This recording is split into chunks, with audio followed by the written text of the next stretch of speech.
चलिए आइए ना, लास्ट क्लास में तो हम लोग बात कर रहे थे अबाउट हाइड्रेशन एनर्जी, और हाइड्रेशन एनर्जी के अंदर जो थर्ड फैक्टर हम लोगों ने लिखा था वो था डाइलेक्ट्रिक कांस्टेंट या डाइलेक्ट्रिक, है ना, मीडियम के बारे में हम लोग बात कर रहे थे, दैट इज एप्सिलॉन आर। एक फॉर्मूला लिख दिया था आपके सामने, hydration energy that is 1 - 1 upon epsilon r. देखने में ऐसा लग सकता है कि भैया ये एप्सिलॉन आर और हाइड्रेशन इनवर्स है, लेकिन ये इनवर्स नहीं है, ये डायरेक्ट है। जैसे जैसे एप्सिलॉन आर बढ़ेगा हाइड्रेशन एनर्जी बढ़ेगी, और आपको पिछली क्लास में बताया था कि हाइड्रेशन एनर्जी और सॉल्युबिलिटी डायरेक्टली प्रोपोर्शनल होते हैं। तो अगर किसी का हाइड्रेशन एनर्जी बढ़ रहा है तो उसका सॉल्युबिलिटी भी बढ़ेगा, है ना। तो ये सॉल्युबिलिटी का फैक्टर आ गया था। अब एप्सिलॉन आर के बारे में हम लोगों ने बात करी थी कि जो भी, मान लीजिए आपने सॉल्यूट लिया, मान लीजिए सॉल्यूट एक आयनिक कंपाउंड है, कोवेलेंट है, कुछ भी हो सकता है, लेकिन अभी हम आयनिक मान के चल रहे हैं। तो बेटा जब आप इसको सॉल्वेंट में डालते हैं तो सॉल्वेंट के पार्टिकल इसको क्या करते हैं, घेरते हैं, और सॉल्वेंट के पार्टिकल जब इसको घेरेंगे, बेटा बारिश हो कहां रही है, तो 4 मिनट पहले निकलना चाहिए बेटा।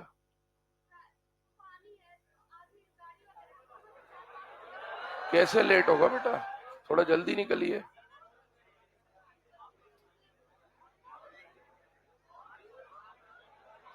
बाहर प्लीज।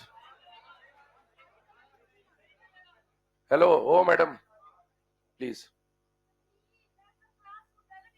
आप आधे घंटे वेट करिए, जितनी देर देर से आए ना आप, जैसे 5 मिनट के बाद एंट्री मिलेगी आपको। जितनी देर से आएंगे उतनी देर वेट करेंगे। जितनी देर आप लेट आए ना उतनी देर बाहर वेट करिए, उसके बाद एंट्री मिलेगी। बेटा सबको एक साथ ही एंट्री दूंगा जो लेट आएंगे।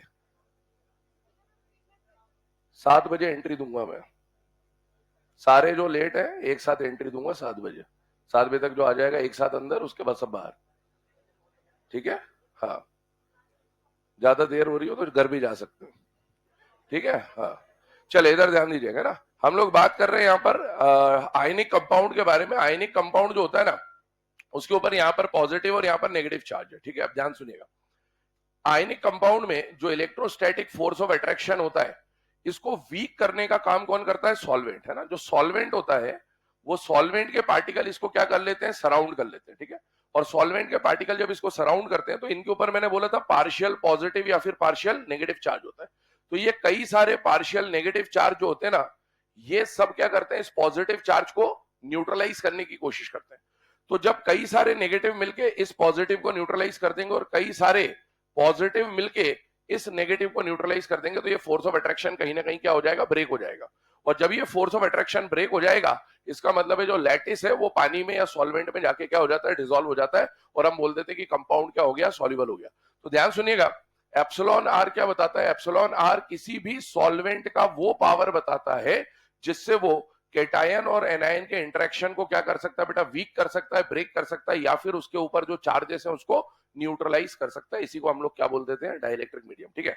अब इसके एग्जांपल्स के बारे में अगर हम लोग बात करें तो ध्यान सुनिएगा, अगर हम लोग कुछ सॉल्वेंट लें, सॉल्वेंट मतलब कोई मीडियम हो सकता है, और उसके लिए एप्सिलॉन आर के बारे में बात करें तो 2-3 एग्जांपल है। वैल्यू हमें याद करने की कोई ऐसे, है ना, जरूरत है नहीं, यहाँ पर बस रिप्रेजेंटेशन के लिए हम लोग पढ़ रहे हैं, क्योंकि एक पॉइंट अभी हमें आगे डिस्कस करना होता है, उसमें ये चीजें काम आएंगी। जैसे मान लीजिए एचएफ का जो डाइलेक्ट्रिक का वैल्यू है वो कितना है बेटा, 120। H2SO4 की बात करें तो 102, ये होता है 8, है ना, 98, ठीक है। यहां पर हो गया 81, यहां पर हो गया 79, इस तरह से वैल्यू जा रही है। हर सॉल्वेंट की, हर मीडियम की कुछ ना कुछ डाइलेक्ट्रिक की वैल्यू होती है, ठीक है। तो हमें सारी वैल्यू वैल्यू तो याद नहीं करनी, हमें ये पता है कि वाटर को हम लोग क्या बोल देते हैं बेटा, यूनिवर्सल सॉल्वेंट। अब ये जो केस बन रहा है, इसमें एक बात ध्यान देनी है कि सबसे ज्यादा डाइलेक्ट्रिक अगर इतने मीडियम में से किसी का दिख रहा है तो कौन है बेटा, एचएफ। तो इसका मतलब यह हुआ कि जब भी आप किसी सॉल्यूट को एचएफ में डालेंगे तो सॉल्यूट के इस इंटरेक्शन को ब्रेक करने का सबसे ज्यादा पावर या वीक करने का सबसे ज्यादा पावर इनमें से किसके पास है, एचएफ। लेकिन हम एचएफ को यूनिवर्सल सॉल्वेंट नहीं बोलते, जबकि उसके पास पावर सबसे ज्यादा है। इसके बाद अगर हम बात करें तो किसी सॉल्यूट को जब आपने H2SO4 में डाला तो H2SO4 का उस सॉल्यूट के इंटरेक्शन को वीक करने का पावर वाटर से भी ज्यादा है। इसी तरीके से H2O2 का भी पावर वाटर से भी ज्यादा है। लेकिन आप इनको यूनिवर्सल सॉल्वेंट नहीं बोलते, जबकि इनके पास ज्यादा पावर है कि वो कैटायन और एनायन के अट्रैक्शन को क्या कर दे, ब्रेक कर दे। तो एक बात ध्यान रखिएगा, वाटर को यूनिवर्सल सॉल्वेंट इसलिए बोला जाता है कि ये जो स्टार्टिंग वाले हैं ना, ये सारे के सारे किस नेचर के होते हैं, एसिडिक। सॉल्वेंट हम उसको कंसिडर कर रहे हैं जिसमें आप जब किसी सॉल्यूट को डालेंगे तो सॉल्यूट का जो नेचर है वो चेंज नहीं होना चाहिए। मतलब आपने सोचो कि एक नमक लिया है ना, सॉल्यूट आपने नमक ले लिया और उसको पानी में मिलाया, तो सॉल्वेंट के अंदर जब आपने नमक मिलाया तो जो सॉल्यूशन बनेगा उस सॉल्यूशन में जो नेचर आएगा वो सॉल्टीनेस नेचर आना चाहिए। ऐसा नहीं होना चाहिए कि NaCl पानी में गया और रिएक्ट करके कुछ और बन गया। इसका मतलब है हमारा जो सॉल्यूशन बनाने का पर्पस है वो फुलफिल नहीं हो पाएगा। तो आप है ना, जब इनके अंदर किसी सॉल्यूट को डालेंगे तो बेसिकली ये कई बार क्या करते हैं, सॉल्यूट के साथ रिएक्शन कर लेते हैं, रिएक्ट कर जाते हैं, और रिएक्ट करके आपने डाला कुछ और बन कुछ और जाएगा, और बन कुछ और जाएगा तो जो सॉल्यूशन बनाना था उसका पर्पस फुलफिल नहीं होगा। अब मान लो ये तो ठीक है, अपन ने तो यहाँ पर ऐसी बात कर ली, मान लो मेडिकल इंडस्ट्री है, डॉक्टर तो बननी तुमको सबको है ना, तो क्या होगा, मान लो तुमने इंजेक्शन लिया, उसमें डाला पानी में अंदर है, अब पानी में डाला इंजेक्शन, बॉटल वॉटल चलती जो अपनी है ना, तो उसमें डाल दिया। मान लो जो इंजेक्शन डाला तो जो भी बॉटल में लिक्विड भरा हुआ उसके साथ रिएक्ट करके कुछ और बन गया, देना कुछ और था, मिल कुछ और जा रहा है, तो फिर आने वाला जा सकता है, जाने वाला आ भी सकता है, ऐसा कुछ भी हो सकता है ना। तो ऐसी कहानी है। तो यहां पर ध्यान रखिएगा, सॉल्यूट ऐसा होना चाहिए जो सॉल्वेंट में जाने के बाद सॉल्वेंट से रिएक्ट ना करे, अपनी ही प्रॉपर्टी दिखाए। तो बेसिकली वो कारनामा करके कौन सा सॉल्वेंट दिखाएगा, वाटर, क्योंकि न्यूट्रल नेचर का होता है।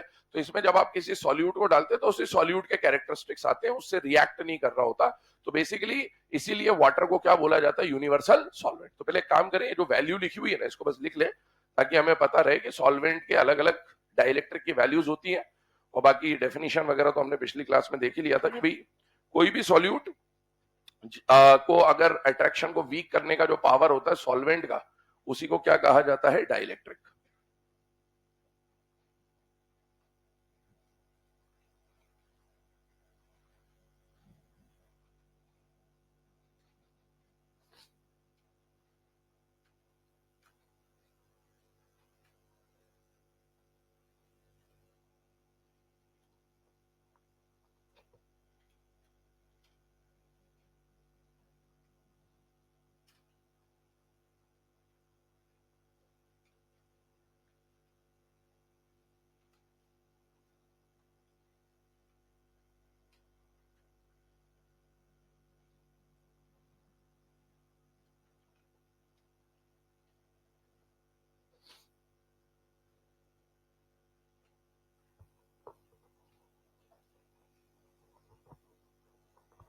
चलिए है ना, अब ये वैल्यूज लिखने के बाद आगे पॉइंट पर चलते हैं। लास्ट क्लास में हम लोगों ने 2-3 पॉइंट देखे थे। पहला पॉइंट ये देखा था कि बेटा जो सॉल्युबिलिटी होता है that is directly proportional to hydration energy and inversely proportional to lattice energy. और एक दो पॉइंट आपको और लिखाए थे कि भाई मान लीजिए लैटिस एनर्जी और हाइड्रेशन एनर्जी में से लैटिस एनर्जी ज्यादा है तो इनसॉल्युबल, और अगर मान लीजिए लैटिस और हाइड्रेशन में से दोनों इक्वल भी है या हाइड्रेशन ज्यादा है तो क्या हो जाएगा, सॉल्युबल, है ना। ये हमने डिस्कस कर लिया था। अब इसी के ऊपर आगे बात करते हैं। अगली हेडिंग डालिएगा सॉल्युबिलिटी, नेक्स्ट हेडिंग डालिएगा सॉल्युबिलिटी। सॉल्युबिलिटी में 2-3 पॉइंट्स हमें डिस्कस करने। सॉल्युबिलिटी के ब्रैकेट में लिखिएगा like dissolves like, like dissolves like. 2-3 statement बोलते जा रहा हूं, लिखते जाइएगा। पहला point, ionic compounds, ionic compounds bracket में more polar, ionic compounds bracket में more polar dissolve in more polar solvent like water, dissolve in more polar solvent like water, more polar solvent like water। Second point लिखिएगा polar covalent compounds, polar covalent compounds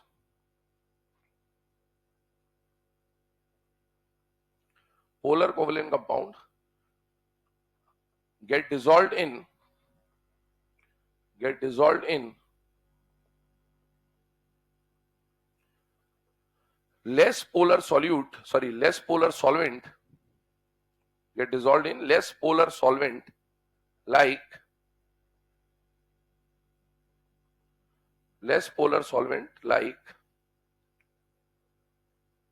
acetone, chloroform,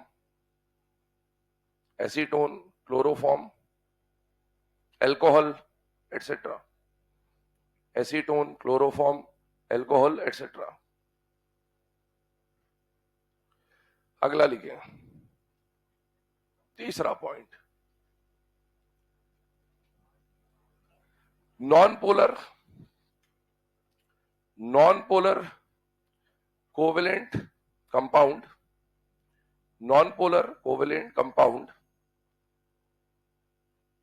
get dissolved in non-polar solvent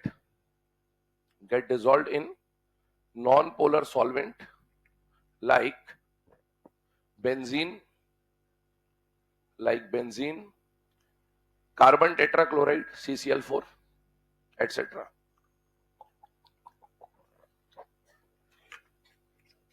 like benzene, carbon tetrachloride, etc. अब देखो, ये जो 3 point लिखे ना अपन ने, इसके ऊपर डिस्कशन करते हैं क्या। सबसे पहली बात, सॉल्युबिलिटी की जब हम बात करते हैं तो एक कॉमन सा डेफिनेशन चलता है, लाइक डिसॉल्व्स लाइक। लाइक का मतलब ये होता है कि जैसा आपने सॉल्यूट लिया है वैसे का वैसा क्या चाहिए बेटा, सॉल्वेंट। ठीक है, ध्यान सुनिएगा, सॉल्यूट और सॉल्वेंट की अगर हम लोग बात करें तो मान लीजिए आपके पास जो सॉल्यूट है वो दो तरह के आएंगे इस चैप्टर के अंदर मेनली, या तो आपके पास कोई आयनिक कंपाउंड आएगा या फिर आपके पास कोई कोवेलेंट कंपाउंड आएगा। ठीक है, जिसमें से आयनिक कंपाउंड को तो आयनिक मान ही लिया। बेटा एक बात बताइए, आयनिक कंपाउंड तो बताइए पोलर होगा कि नॉन पोलर होगा? पोलर ऑब्वियसली, क्योंकि इसके ऊपर तो चार्ज होना ही है, पक्की बात है।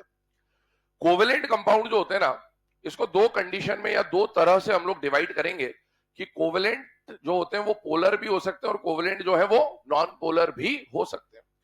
अब अगर हम लोग बात करें कोवेलेंट के पोलर और नॉन पोलर होने की, तो अभी जब हम लोग आयनिक के बाद कोवेलेंट बॉन्ड पढ़ेंगे तो एक टॉपिक आएगा डाइपोल मोमेंट। ठीक है ना, वहां पर इसके ऊपर चर्चा होगी कि भैया कौन पोलर होता है कौन नॉन पोलर होता है।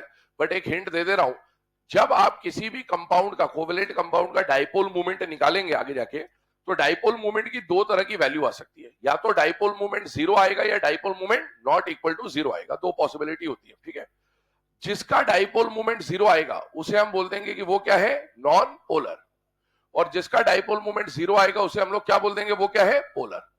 तो ये अपने को कंडीशन पता होनी चाहिए कि भाई पोलर और नॉन पोलर कैसे डिसाइड करा जाता है। जब भी आप किसी भी सॉल्युबिलिटी की बात करेंगे, चाहे वो फिजिकल हो, आईओसी हो, ओसी हो, और आप बोलते हैं कि पोलर में डिसॉल्व हो गया, ये पोलर है ये नॉन पोलर है, तो हर सॉल्यूट और हर सॉल्वेंट की पोलैरिटी कि वो पोलर है या नॉन पोलर है उसको डिफाइन करने के लिए हम लोग किसके बारे में बात करेंगे, डाइपोल मोमेंट के बारे में। यहां से चेक किया जाएगा, जैसे फॉर एग्जांपल वाटर, तो वाटर का जब हम डाइपोल मोमेंट पढ़ेंगे तो वो नॉट इक्वल टू 0 आएगा, और वाटर का dipole moment not equal to 0 आने का मतलब ये कैसा हो जाएगा, पोलर।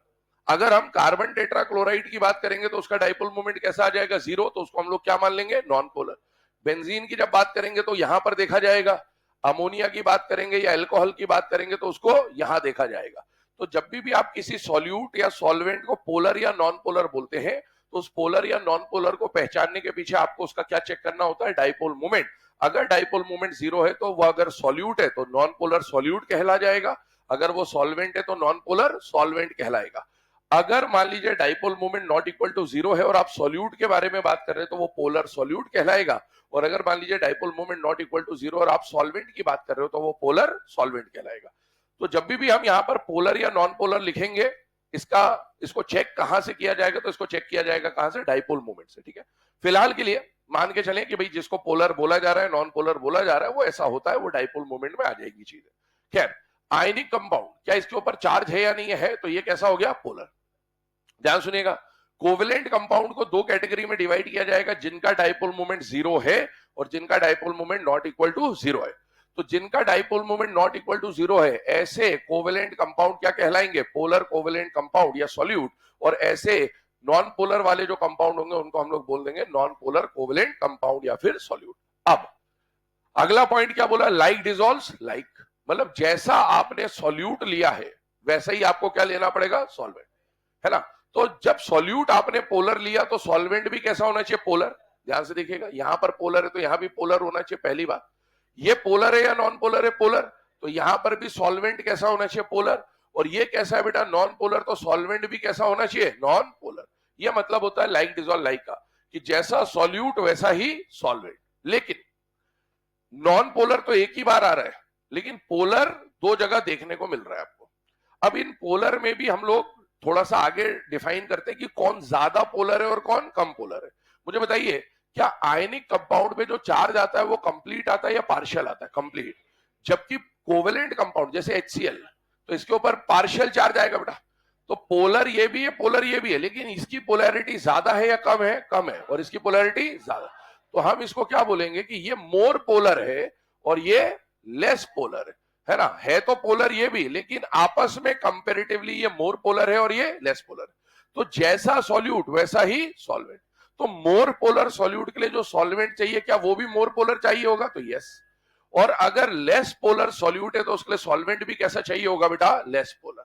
तो ध्यान से देखिएगा, तीन तरह से हमने सॉल्यूट और सॉल्वेंट को डिफाइन कर दिया। Ionic compound more polar, covalent compound जो पोलर होते हैं उनको आयनिक के मुकाबले लेस पोलर, और नॉन पोलर कोवेलेंट कंपाउंड, और जैसा सॉल्यूट वैसा सॉल्वेंट। अब बात ये आती है कि सबसे ज्यादा पोलैरिटी रखने वाला सॉल्वेंट है कौन जिसको हम यूज कर सकते हैं? तो ये सब वही सॉल्वेंट है जिनकी पोलैरिटी बहुत ज्यादा है। इनको आप यूज कर सकते हो, इसको कर सकते थे, लेकिन इनका एसिडिक नेचर होने की वजह से हम इनको यूज नहीं कर पाएंगे।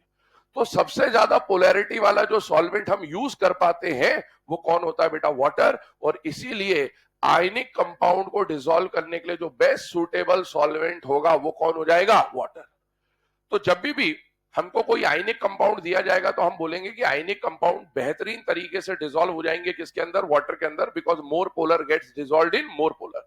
आगे आइए, कोवेलेंट कंपाउंड जो होते हैं ना, covalent compound generally organic solvents में डिसॉल्व होते हैं। किसके अंदर डिसॉल्व होते हैं बेटा? ऑर्गेनिक सॉल्वेंट, है ना? इनकी सॉल्युबिलिटी में ज्यादा हमें डिस्कस करना भी नहीं होता है।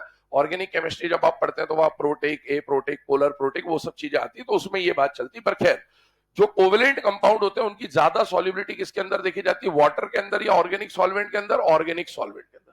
अब ऑर्गेनिक सॉल्वेंट में भी हमें देखना है कि कौन से पोलर है और कौन से नॉन पोलर है। तो ध्यान सुनिएगा, ये जो हमने डाइलेक्ट्रिक की वैल्यू लिखी थी ना 81, 79, इसके आगे भी दुनिया भर में तमाम सॉल्वेंट होते हैं, और वो जो तमाम सॉल्वेंट होते हैं उनके भी सबकी कोई ना कोई डाइलेक्ट्रिक की वैल्यू होगी। हम सारी वैल्यू लिख नहीं सकते, याद नहीं कर सकते।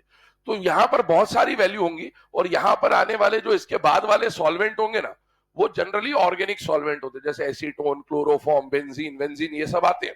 तो ध्यान से देखिएगा कि भैया जो पोलर कोवेलेंट कंपाउंड है इनको ऑर्गेनिक सॉल्वेंट में डिसॉल्व किया जाएगा, और वो वाले ऑर्गेनिक सॉल्वेंट जो कैसे होंगे? पोलर होंगे। तो पोलर ऑर्गेनिक सॉल्वेंट में अगर हम लोग बात करें तो कौन आ जाता है? अल्कोहल आ गया, या फिर एसीटोन आ गया, या फिर क्लोरोफॉर्म आ गया। ये सब पोलर ऑर्गेनिक सॉल्वेंट हैं जिनके अंदर इन्हें डिसॉल्व किया जाएगा। और जो नॉन पोलर कोवेलेंट सॉल्यूट होंगे इनको नॉन पोलर सॉल्वेंट में डिसॉल्व किया जाएगा। और नॉन पोलर सॉल्वेंट कहने का मतलब है कार्बन टेट्राक्लोराइड या फिर बेंजीन टाइप के जो सॉल्वेंट हैं वहां पर इनको डिसॉल्व किया जाएगा। तो बेसिकली ये मतलब होता है लाइक डिसॉल्व लाइक का, कि जैसा सॉल्यूट वैसा ही क्या लेना है? सॉल्वेंट। आयनिक कंपाउंड सॉल्युबल किस में होगा? वाटर में। कोवेलेंट कंपाउंड सॉल्युबल किस में होंगे? ऑर्गेनिक सॉल्वेंट में। उसमें भी अगर लेस पोलर है तो पोलर वाले में डिसॉल्व कर देना, नॉन पोलर है तो नॉन पोलर वाले में डिसॉल्व कर देना। ये हमने स्टेटमेंट के फॉर्म में लिख लिया है। अब हमें फिलहाल में हमारे टॉपिक के अंदर मेनली जो सॉल्युबिलिटी पढ़नी है वो किसकी पढ़नी है? आयनिक कंपाउंड्स की। तो आयनिक कंपाउंड के लिए बेस्ट सुटेबल सॉल्वेंट कौन हो जाएगा? वाटर। तो आइए अब इसी के ऊपर हम लोग डिस्कशन करेंगे, क्योंकि हमें लैटिस एनर्जी और हाइड्रेशन एनर्जी की बात करनी, तो वाटर मतलब हाइड्रेशन एनर्जी पे बात हो रही होगी। पहले एक काम करें, यहां पर एक क्वेश्चन दे रहा हूं मैं आपको, लिखेगा given below are the values of lattice energy and hydration energy. Given below are the values of lattice energy and hydration energy of two ionic compounds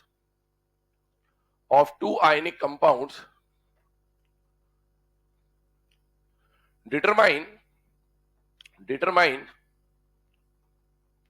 which is soluble / insoluble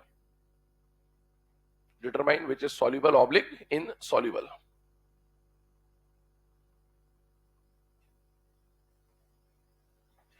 ठीक है, data यहां पर लिख रहा हूं, इसको note कर लीजिएगा।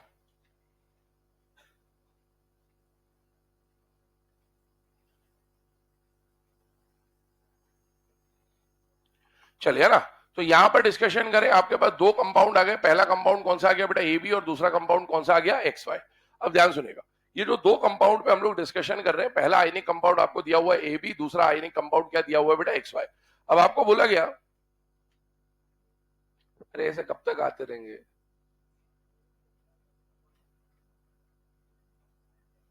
कब से वेट कर रहे, भेज दो एक साथ 7 बजे, एक बार एक साथ भेज दिया करो, उसके बाद किसी को नहीं, उसके बाद घर भेज दिया करो,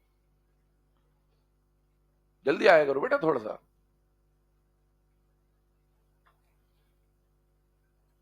चलेगा ना, तो यहां पर दो कंपाउंड के ऊपर बात करें, एक तो ए बी और एक एक्स वाई। ध्यान सुनिएगा, यहां पर अगर हम लोग बात करें तो इसकी जो यूनिट आपको दे रखी है, कुछ भी किलो जूल पर मोल, किलो कैलोरी पर मोल, कुछ भी हो सकता है, एनर्जी का कोई भी यूनिट हो। अब देखिए, ए बी का जो लैटिस एनर्जी आपको दे रखा है ना, वो कितना दे रखा है बेटा, 100, और एक्स वाई का जो लैटिस एनर्जी आपको दे रखा है वो कितना दे रखा है, 500। अब याद करिएगा, हम लोग इनके हाइड्रेशन एनर्जी की भी वैल्यू आपको दे रखी है। कल हमने एक बात बोली थी कि लैटिस एनर्जी और हाइड्रेशन एनर्जी में से इसके लिए कौन सी एनर्जी ज्यादा है बेटा, हाइड्रेशन। और अगर हाइड्रेशन एनर्जी ज्यादा है तो बताइए लैटिस टूट जाएगा कि नहीं टूट जाएगा, टूट जाएगा। और अगर लैटिस टूट जाएगा तो बताइए सॉल्युबल या इनसॉल्युबल, सॉल्युबल। तो एक बात है कि अगर हमको लैटिस और हाइड्रेशन एनर्जी दे दी जाए किसी कंपाउंड की, तो लैटिस और हाइड्रेशन को कंपैरिजन करके हम ये बता सकते हैं कम से कम कि कंपाउंड सॉल्युबल है या इनसॉल्युबल। जैसे ये सॉल्युबल है, इधर आइए, इसके लैटिस को तोड़ने के लिए कितनी एनर्जी चाहिए, 500, और आपको एनर्जी मिल कितनी रही है, 600। बताइए टूट जाएगा कि नहीं टूट जाएगा, टूट जाएगा। टूट जाएगा मतलब सॉल्युबल या इनसॉल्युबल, सॉल्युबल। तो पहली बात तो ये हो गई कि भाई दोनों के दोनों फिलहाल में कैसे आ गए, सॉल्युबल। मान लीजिए इनमें से किसी एक की, मान लो ये वाली वैल्यू कितनी होती, 600, और ये वाली वैल्यू कितनी होती, 500। तो अगर ये 500 होता और ये 600 होता तो लैटिस टूट पाता क्या, नहीं। और लैटिस नहीं टूट पाता तो क्या हो जाता, इनसॉल्युबल। दूसरी बात, अभी फिलहाल में दोनों सॉल्युबल है। क्यों सॉल्युबल है, because hydration energy is more than lattice energy. दूसरा पॉइंट, अगर पूछे कि भैया दोनों में से ज्यादा सॉल्युबल कौन है, क्या आप बता सकते हैं, पहला होगा दूसरा होगा, पहला। क्यों, गैप ज्यादा है, हाइड्रेशन एनर्जी 100 से बहुत ज्यादा है, 5 गुना है, 5 गुना है। इसका मतलब है लैटिस को खटाखट तोड़ देगा, और जितनी जल्दी लैटिस टूटेगा उतनी जल्दी डिसॉल्व। आप जब सॉल्युबिलिटी पढ़ते हैं आयनिक इक्विलिब्रियम में, तो है ना, मतलब कोई चीज अगर सॉल्युबल होती है तो उसके लिए अलग अलग नाम होते हैं। एक होता है बेहतरीन तरीके से सॉल्युबल, एक बोलते हैं स्पेरिंगली सॉल्युबल, इस तरह के टर्म्स यूज किए जाते हैं। तो स्पेरिंगली सॉल्युबल होने का मतलब क्या होता है कि लैटिस टूट तो रहा है लेकिन धीरे धीरे धीरे धीरे धीरे धीरे टूट रहा है, क्योंकि जितनी, जैसे मान लो 500 चाहिए और 500 ही एनर्जी दी, 501 2 एनर्जी दी, तो लैटिस टूटेगा जरूर लेकिन बहुत आहिस्ते आहिस्ते टूटेगा। लेकिन यहां पर लैटिस खटाखट टूट जाएगा, जितनी जल्दी लैटिस टूटेगा उतना ज्यादा क्या हो जाएगा, सॉल्युबल। तो अगर दोनों की सॉल्युबिलिटी कंपेयर करनी हो तो क्या हम ये बोल सकते हैं कि A B is more soluble than X Y. पर ये सब आप क्यों बता पाए, क्योंकि आपको लैटिस और हाइड्रेशन का वैल्यू गिवन था। मान लो एग्जाम में आपको कंपाउंड दे दिया ए बी और एक्स वाई, और बोला गया इनकी सॉल्युबिलिटी बताओ, और ना आपको लैटिस का वैल्यू दे रखा है ना आपको हाइड्रेशन का वैल्यू दे रखा है, सॉल्व कर पाएंगे क्या, नहीं। अब या तो पता ही हो पहले से कि यही आंसर है, पेपर पहले मिल गया हो तो, है ना, फिर बात अलग है। तो ये तभी हो सकता है जब अपने को पहले से आंसर पता हो। तो होता क्या है, ध्यान सुनना, एग्जाम में ये जो वैल्यू अभी आपको दी गई है इसको देखकर तो आप आराम से सॉल्व कर लोगे, लेकिन एग्जाम में अनफॉर्चुनेटली ऐसा होता नहीं है, आपको वैल्यू देता नहीं है, और आपको डायरेक्ट क्वेश्चन दे देता है। यहां पर लिख देगा NaCl, वहां पर लिख देगा कुछ और बोल देगा इनकी सॉल्युबिलिटी को क्या करो, कंपेयर करो। अगर वैल्यू दे दे तो सॉल्व कर पाएंगे कि नहीं कर पाएंगे, कर पाएंगे। लेकिन अब वैल्यू ना दे तो हमें क्या करना है, तो उसके लिए अब हम लोग सॉल्युबिलिटी में कुछ जुगाड़ सीखते हैं कि मान लीजिए आपको अगर वैल्यू ही ना दी हो और सीधे सीधे कंपाउंड दे दे और बोले कि इनकी सॉल्युबिलिटी कंपेयर करके बताओ, तो हमारे पास वैल्यू नहीं है। तो कोई हथियार ऐसा होना चाहिए कि भाई एग्जाम में हम क्वेश्चन अटेम्प्ट कर पाए। तो आइए अब उसी के ऊपर बात करेंगे। सबसे पहले केस 1 के ऊपर बात करते हैं। दो केसेस बनेंगे, ऐसे केस जहां पर लैटिस एनर्जी डोमिनेट करती है और ऐसे केस जहां पर हाइड्रेशन एनर्जी डोमिनेट करती है। हेडिंग डालिएगा केस 1। अच्छा, इस पॉइंट पे जाने से पहले मैं आपको थोड़ा सा इसका हिंट दे दूं कि अपन करने क्या वाले, ताकि दिमाग में पिक्चर एकदम क्लियर रहे। मान लीजिए मैंने आपको एक कंपाउंड दिया NaF और मान लीजिए मैंने कंपाउंड दिया NaCl, ठीक है, दो आयनिक कंपाउंड आपको दे दिए गए। अब मान लो इनका लैटिस और हाइड्रेशन लिख के दे देता तो आप फटाफट सॉल्व कर लेते, लेकिन अब मान लीजिए इसका लैटिस और हाइड्रेशन दिया ही नहीं, पर मुझे एक बात तो जरूर मालूम है कि solubility directly proportional to hydration energy inversely proportional to lattice energy. बहुत ध्यान से सुनना है ना, solubility directly proportional to hydration energy inversely proportional to lattice energy, हमको ये पता है। आइए हम लोग अगर लैटिस एनर्जी का ऑर्डर बना लें तो क्या सॉल्युबिलिटी का ऑर्डर मिल जाएगा, या फिर हम हाइड्रेशन और लैटिस में से किसी का भी ऑर्डर बना ले तो हमें सॉल्युबिलिटी मिल जाता है। ठीक है, ध्यान सुनिएगा। मान लीजिए इनके लिए मैंने लैटिस एनर्जी का ऑर्डर बनाया, हमने दोनों टॉपिक पढ़ लिया, लैटिस एनर्जी और हाइड्रेशन एनर्जी। चाहे लैटिस एनर्जी हो चाहे हाइड्रेशन एनर्जी हो, मैंने आपको बोला था दोनों के फैक्टर वही है, energy directly proportional to charge and inversely proportional to radius. Physics में इलेक्ट्रोस्टैटिक्स से भी कंपेयर कराया था। मुझे बताइए अगर पहला डोमिनेटिंग फैक्टर चार्ज होता है या रेडियस होता है? चार्ज। तो पहले अपन ने चार्ज को देखा। अब मुझे बताइए इनका चार्ज सेम है या अलग अलग है? सेम है, तो चार्ज से तो कुछ पता नहीं चलेगा। अच्छा, चार्ज अगर कांस्टेंट है तो बताइए energy directly proportional to charge and inversely proportional to radius. क्या इधर से इधर जाने पर रेडियस बढ़ रहा है बेटा? हाँ, और रेडियस बढ़ेगा तो एनर्जी कम, इसका मतलब इसकी लैटिस एनर्जी ज्यादा। और जो ऑर्डर लैटिस एनर्जी का बढ़ेगा वही ऑर्डर हाइड्रेशन एनर्जी का भी बनेगा, क्योंकि दोनों का जो फैक्टर होता है वो सेम होता है। ऑर्डर सेम बनेगा, वैल्यू अलग अलग होती है। पिछली बार वो आर वाला रिलेशन एक बताया था ना। तो ऑर्डर सेम बनेगा लेकिन रिलेशन जो है उसके हिसाब से आप देखें तो वैल्यू अलग अलग आती है। अब देखो अगर ये ऑर्डर आ गया लैटिस का, तो लैटिस के हिसाब से मैं सॉल्युबिलिटी सॉल्व करना चाहता हूं। ध्यान से देखिएगा, लैटिस एनर्जी ज्यादा तो सॉल्युबिलिटी कम। तो मुझे बताइए जिसका लैटिस एनर्जी ज्यादा है उसका सॉल्युबिलिटी कम होना चाहिए। मतलब यहां से अभी आपको देखने को ऐसा मिलेगा कि NaF और NaCl में से लैटिस एनर्जी के फैक्टर को लगा के अगर मैं सॉल्व करता हूं तो सॉल्युबिलिटी किसकी ज्यादा आ रही है? NaCl की। अच्छा मुझे बताइए अगर आप हाइड्रेशन एनर्जी और सॉल्युबिलिटी को कंपेयर करते हैं तो क्या हाइड्रेशन एनर्जी और सॉल्युबिलिटी डायरेक्ट है या इनवर्स है? डायरेक्ट है। मतलब अगर किसी का हाइड्रेशन एनर्जी ज्यादा तो उसकी सॉल्युबिलिटी भी ज्यादा। अब मुझे बताइए हाइड्रेशन एनर्जी किसकी ज्यादा है? NaF की। तो जिसकी हाइड्रेशन एनर्जी ज्यादा उसकी सॉल्युबिलिटी भी ज्यादा, तो आपको NaF की सॉल्युबिलिटी क्या देखने को मिलेगी? ज्यादा NaCl से। अब दोनों के रिलेशन देख लो, आप कभी आंसर तक पहुंच ही नहीं पाओगे। क्यों?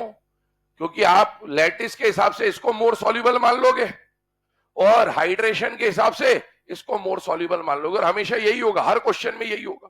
क्यों होगा? क्योंकि फैक्टर तो दोनों के सेम है, तो इन दोनों का ऑर्डर तो सेम ही आएगा, और सॉल्युबिलिटी एक के इनवर्स है और एक के डायरेक्ट है। तो आप हमेशा इस जगह जाके अटक जाएंगे। अगर आपको वैल्यू नहीं दी है तो आप हमेशा यहीं फंसोगे। अब अगर अपन यहां फंस गए, अब एग्जाम में क्वेश्चन आया तो अपन वहां थोड़ी बोल सकते कि साहब ये तो दोनों जगह दोनों ही आंसर आ रहे, कोई भी टिक करके आ जाओ, ऐसा नहीं होगा। तो अपने को तो एक सॉल्व करना है। तो अब अपने को जुगाड़ में ये सीखना है कि अपन इन दोनों फैक्टर को एक साथ तो नहीं लगा सकते कभी भी, क्योंकि हमको वैल्यू नहीं पता है। दोनों को अगर एक साथ लगाएंगे तो हमेशा डेड एंड आ जाएगा, अपन आंसर तक नहीं पहुंच पाएंगे। तो अपने को क्या करना है कि अपने को कब लैटिस एनर्जी से सॉल्युबिलिटी को चेक करना है और कब हाइड्रेशन एनर्जी से सॉल्युबिलिटी को चेक करना है। हमें पहले वो जुगाड़ सीखना है कि कब लैटिस से सॉल्व करना है और कब हाइड्रेशन। जब लैटिस से सॉल्व करेंगे तो हाइड्रेशन को भूल जाना है, क्योंकि उसको लगाओगे तो फिर आंसर उल्टा हो जाएगा। और जब हाइड्रेशन से सॉल्व करेंगे तो लैटिस को भूल जाना है। तो कब लैटिस लगाएं और कब हाइड्रेशन लगाएं उसके बारे में थोड़ा सा बता रहा हूं, लिखाऊंगा थोड़ी देर के बाद, सुन लीजिए।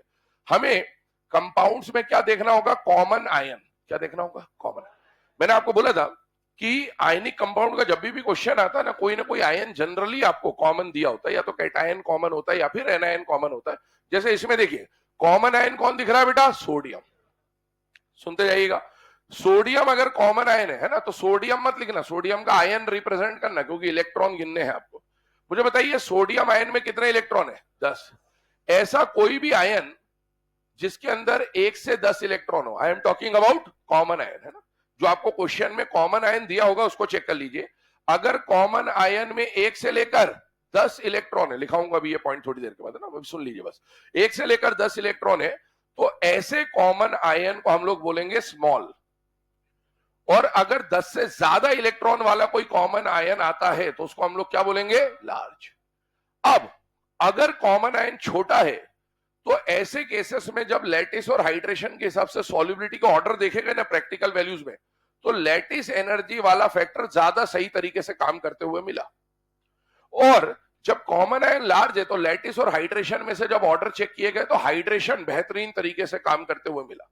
तो हम क्या बोलेंगे कि अगर कॉमन आयन छोटा है, हम पहले कॉमन आयन को चेक करेंगे कि भाई क्वेश्चन में कौन सा कॉमन आयन दिया हुआ है।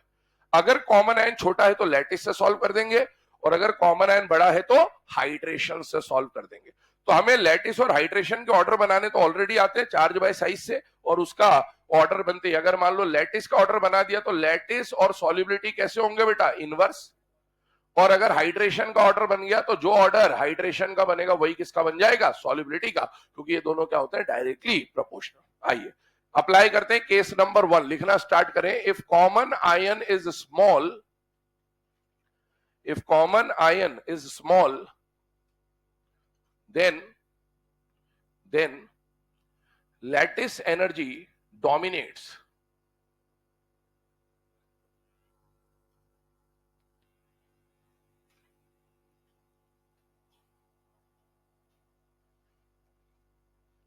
If common ion is small, then lattice energy dominates. इसका मतलब ये हुआ कि अगर कॉमन आयन छोटा है तो हमें लैटिस और हाइड्रेशन में से किससे सॉल्व करना है बेटा, लैटिस एनर्जी से। इधर ध्यान दीजिएगा 2 मिनट के लिए। आप देखो NaF, NaCl, NaBr और NaI आपको दिया गया, और आपको बोला गया सॉल्युबिलिटी का क्वेश्चन है, चेक करिए। अब मुझे एक बात बताओ, इस कंपाउंड, मैंने बोला था आयनिक कंपाउंड को हमेशा नाम से सॉल्व करना है। नाम बताइए इसका क्या है, सोडियम फ्लोराइड। इसका इसका अब नाम लेने में हमको हर जगह सोडियम सोडियम सोडियम सोडियम तो सुनाई दे ही रहा है, मतलब इन सब में कॉमन आयन कौन हो गया, सोडियम। तो आइए अभी ध्यान दीजिएगा, सबसे पहले यहां पर जो कॉमन आयन हमें मिल रहा है वो कौन है बेटा, सोडियम आयन है ना। Na मत ले लेना, क्योंकि Na में 11 इलेक्ट्रॉन होते हैं और Na प्लस में 10 होते हैं, इलेक्ट्रॉन से चेक करना है। तो सोडियम आयन ले लिया आपने। मुझे बताइए इसमें 10 तक इलेक्ट्रॉन है या 10 से ज्यादा है बेटा, 10 तक है ना। इसका मतलब है इसको क्या माना जाएगा, स्मॉल। और अगर कॉमन आयन स्मॉल है तो क्या डोमिनेट करता है बेटा, लैटिस एनर्जी से सॉल्व करना होगा आपको। तो हमने लिख दिया लैटिस एनर्जी डोमिनेट्स। अब मुझे बताओ, क्या इन सब के लिए हम लोग लैटिस एनर्जी का ऑर्डर बना सकते हैं क्या? लैटिस एनर्जी के लिए बताइए कौन सा फैक्टर देखना होता है, चार्ज या फिर साइज। अब मुझे बताओ, अगर कॉमन आयन स्मॉल है और हम लैटिस एनर्जी से सॉल्व करना चाहते हैं, तो बताइए लेफ्ट टू राइट जाने पर सबसे पहले चार्ज को देखें तो चार्ज क्या हो गया बेटा, सेम। चार्ज कैसे सेम हो गया, तो +1 -1 +1 -1 +1 -1 और +1 -1, चार्ज सेम। और अगर चार्ज सेम है तो फिर एनर्जी के लिए दूसरा फैक्टर क्या होता है, energy directly proportional to charge, energy inversely proportional to radius. क्या रेडियस बढ़ रहा है या कम हो रहा है, बढ़ रहा है। रेडियस बढ़ेगा तो एनर्जी कम हो जाएगी। तो इसका मतलब है लेफ्ट टू राइट जाने पर लैटिस एनर्जी डिक्रीज हो रही है। और बेटा अगर लैटिस एनर्जी डिक्रीज हो रही तो बताइए सॉल्युबिलिटी इंक्रीज हो जाएगी। क्यों, because solubility is inversely proportional to lattice. अभी हाइड्रेशन मत लिखना, सिर्फ लैटिस को देख रहे हैं। तो मुझे बताइए, अगर हमने लैटिस का ऑर्डर बना लिया तो जो ऑर्डर लैटिस का बनेगा सॉल्युबिलिटी का ऑर्डर उसका ठीक उल्टा बन जाएगा। मतलब यहां पर जब आप सॉल्युबिलिटी लिखेंगे तो बेटा सबसे ज्यादा सॉल्युबल इनमें से जो मिलेगा वो कौन मिलेगा, NaF सबसे कम, उससे ज्यादा NaCl, उससे ज्यादा NaBr, और सबसे ज्यादा सॉल्युबल कौन हो जाएगा बेटा, NaI। ठीक है, ये ऑर्डर बन के आ जाएगा। फटाफट पहले इसको नोट करिए। आइए केस नंबर 2 पे फिर बात करते हैं। तो अगर कॉमन आयन स्मॉल है, लैटिस से सॉल्व करें हमेशा।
चलिए सेकंड केस के बारे में स्टेटमेंट बोल रहा हूं बेटा, लिखिएगा। If common ion is large if common ion is large, then hydration energy dominates. If common ion is large, then hydration energy dominates. ध्यान सुनिएगा ना, यहां पर अगर हम लोग केस नंबर 2 की बात करें बेटा, तो हम यहां पर क्या बोल रहे हैं कि अगर कॉमन आयन लार्ज हुआ तो हम लोग किससे सॉल्व करेंगे? हाइड्रेशन एनर्जी से। आइए चेक करते हैं। ये जो क्वेश्चन अभी आपके सामने लिखा है ना, सेकंड नंबर का, अगर सॉल्युबिलिटी का क्वेश्चन आएगा तो इसके आने की प्रोबेबिलिटी 99% होती है, 1% कोई दूसरा क्वेश्चन आ सकता है। तो अगर आपको सॉल्युबिलिटी पढ़ के जाना है ना, अभी हम लोग सॉल्युबिलिटी के और भी क्वेश्चन सॉल्व करेंगे, लेकिन अगर आपको सॉल्युबिलिटी पढ़ के जाना है और ऐसी कंडीशन आ जाए लास्ट में कि आपको कुछ भी याद नहीं और सॉल्युबिलिटी में से एक चीज याद करके जानी है, तो आप इस ऑर्डर को याद करके जाएंगे। क्योंकि आप प्रीवियस ईयर का कोई भी पेपर उठा ले, आपको अगर 10 बार क्वेश्चन दिखेगा तो 10 में से 9 बार आप इस क्वेश्चन को पाएंगे ना। तो ये ग्रुप 2 के जो सल्फेट का ऑर्डर है, ये बहुत ज्यादा इंपॉर्टेंट है। रिसेंटली भी लगातार पूछा जा रहा है, मेंस वेंस में भी पूछा जा रहा है।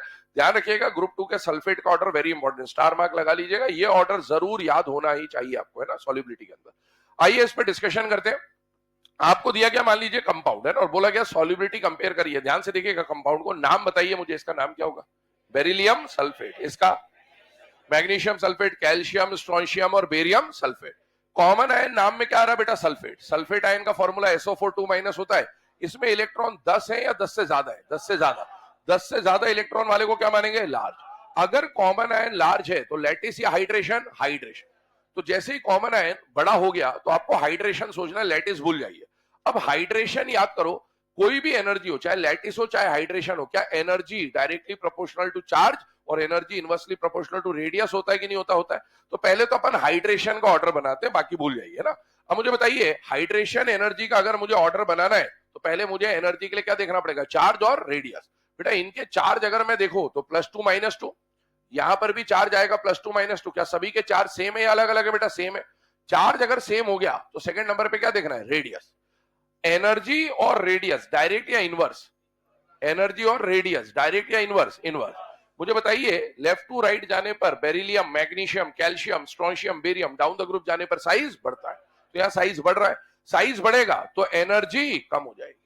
और अब मुझे बताओ, सॉल्युबिलिटी का हाइड्रेशन एनर्जी के साथ जो रिलेशन है, कि हाइड्रेशन और सॉल्युबिलिटी डायरेक्टली प्रोपोर्शनल होते बेटा? तो अगर हाइड्रेशन एनर्जी कम हो रही है तो सॉल्युबिलिटी भी कम हो जाएगी। मतलब इनका जो सॉल्युबिलिटी का ऑर्डर आएगा वो आएगा BeSO4 सबसे ज्यादा soluble, then MgSO4, then CaSO4, then SrSO4 and BeSO4। तो डिक्रीजिंग ऑर्डर आ जाएगा सॉल्युबिलिटी का। वेरी वेरी इंपॉर्टेंट ऑर्डर, ध्यान रखिएगा। ग्रुप 2 के सल्फेट की सॉल्युबिलिटी का ऑर्डर बिल्कुल अच्छी तरीके से पता होना चाहिए। एग्जाम में अगर सॉल्युबिलिटी का क्वेश्चन आता तो इसके आने की प्रोबेबिलिटी सबसे ज्यादा होती है बेटा, मोस्टली यही पूछा जाता है।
चलिए ना, अब ये दो सॉल्युबिलिटी के जो ट्रेंड अभी हम लोगों ने देखे, अभी हमने ये चेक किया कि कब लैटिस एनर्जी लगाना है और कब हाइड्रेशन एनर्जी लगाना है। और उसके लिए हमको चेक करना पड़ता है कॉमन आयन को, कि कब कॉमन आयन छोटा है और कब कॉमन आयन बड़ा है। और मैंने आपको ऑलरेडी बोला कि कॉमन आयन छोटा है या बड़ा है उसको पहचानने के लिए आपको क्या देखना पड़ता है बेटा? Number of electron. तो आइए अब इसी के ऊपर बात करते हैं। नोट बनाइएगा, 2-3 पॉइंट लिखवा दे रहा हूं। पहला पॉइंट बना के लिखिएगा, if common ion contains if common ion contains up to 10 electrons, if common ion contains up to 10 electrons or if common ion is group 2 cation और if common ion is group 2 cation, group 2 cation कहने का मतलब beryllium, magnesium, calcium, strontium या barium, इनमें से कोई भी common ion हो, कॉमन होना चाहिए, ध्यान रखिएगा ना। जैसे इधर देखिए इस क्वेश्चन में यहाँ कॉमन आयन कौन है, ग्रुप 2 के आयन है, लेकिन वो कॉमन नहीं है, ध्यान रखिएगा ना, कॉमन में ग्रुप 2 होना चाहिए।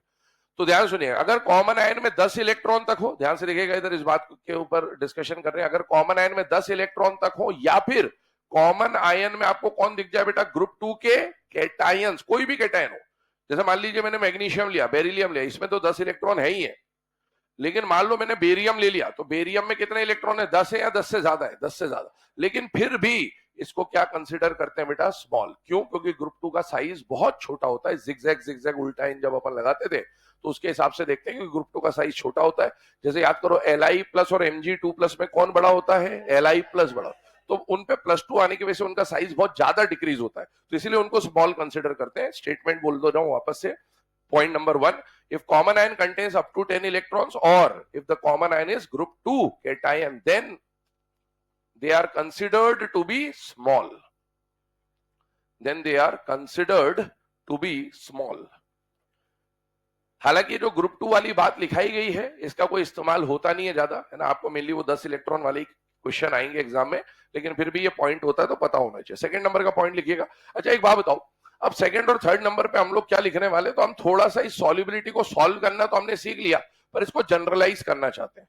जनरलाइज क्या करना चाहते हैं, ध्यान से सुनिएगा बेटा, सॉल्युबिलिटी का जब भी क्वेश्चन आता है आपको, ध्यान से सुनिएगा, समझिएगा इस बात को ना, सॉल्युबिलिटी का जब भी क्वेश्चन आता है आपको, तो एक कैटायन होगा और एक एनायन होगा, तो जनरली कैटायन और एनायन में से कोई ना कोई ऐसी कहानी होगी जो एक ग्रुप की होती है, जैसे फ्लोराइड, क्लोराइड, ब्रोमाइड, आयोडाइड, क्या ये एक ही ग्रुप के हैं? Yes. Beryllium, magnesium, calcium, strontium, barium, क्या ये एक ही ग्रुप के? हाँ।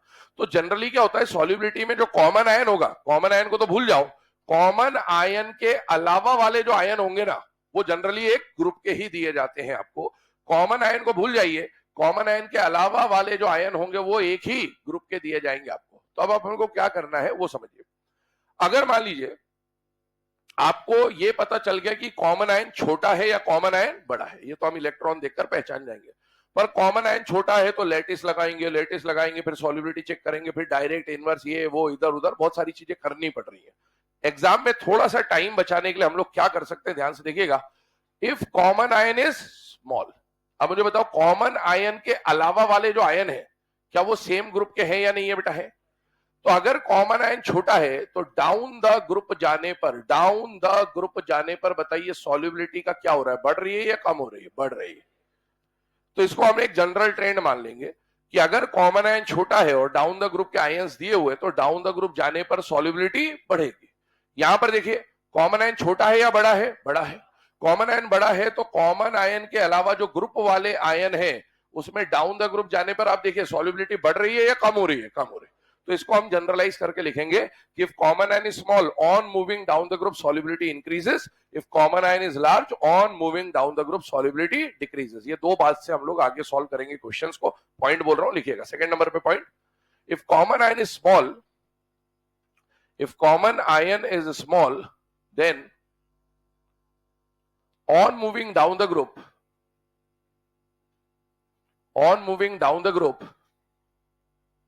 solubility increases. If common ion is small, then on moving down the group solubility increases. Second number पे, if common ion is large,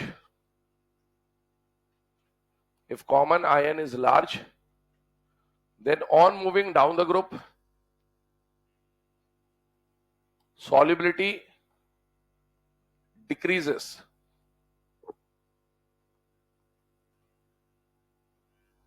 If common ion is large, then on moving down the group solubility decreases. अब यहां पर मैं कुछ question आपको दे रहा हूं solve करने के लिए। इन्हीं दोनों फैक्टर्स को आप देखिए, पहचानिए कॉमन आयन कौन है, कॉमन आयन छोटा है बड़ा है, और उसके अकॉर्डिंगली आप इनके सॉल्युबिलिटी का ऑर्डर बनाइए फटाफट। 2-3 मिनट का समय दे रहा हूं, एक बार ट्राई कर लीजिए, फिर डिस्कस करते हैं इनको।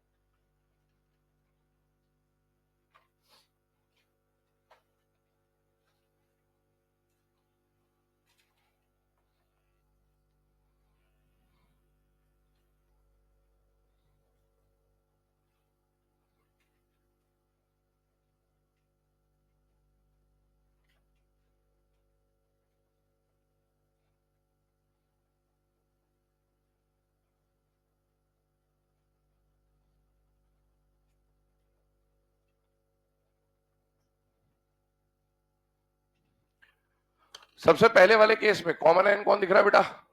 OH। OH को क्या बोलते हैं? हाँ, OH थोड़ी बोलते हैं, आयन को जो नाम बताओ क्या होता है? हाइड्रोक्साइड। दूसरे वाले में नाइट्रेट आयन, तीसरे वाले में हाइड्रोक्साइड आयन, चौथे वाले में और अगले वाले में सीजियम। अब आपको चेक करना है कि भाई किसमें कितने इलेक्ट्रॉन होते हैं, उसके हिसाब से छोटा है या बड़ा है। और डाउन द ग्रुप का केस आपको दिया ही है ऑलरेडी, क्योंकि डाउन द ग्रुप का क्वेश्चन आता है, तो आपको चेक कर लेना है डाउन द ग्रुप सॉल्युबिलिटी बढ़ रही है या कम हो रही है।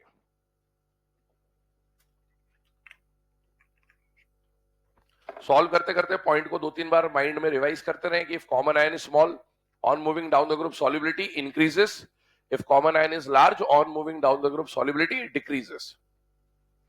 हर क्वेश्चन में इस लाइन को 2-4 बार बोल लेंगे तो अपने आप ऑटोमेटिकली दिमाग में फिट हो जाएगी लाइनें।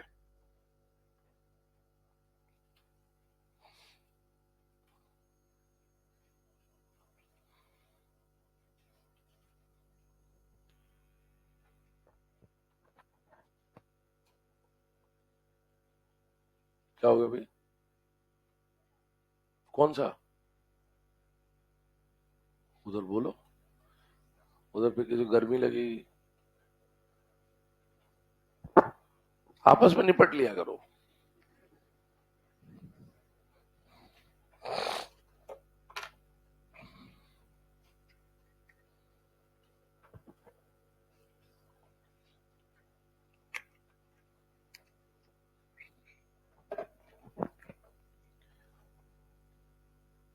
थोड़ा इसकी आवाज में भी क्वेश्चन सॉल्व करने की प्रैक्टिस करिए।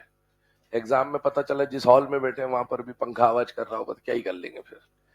तो परिस्थितियां नहीं पता ना एग्जाम हॉल में कैसी रहेंगी।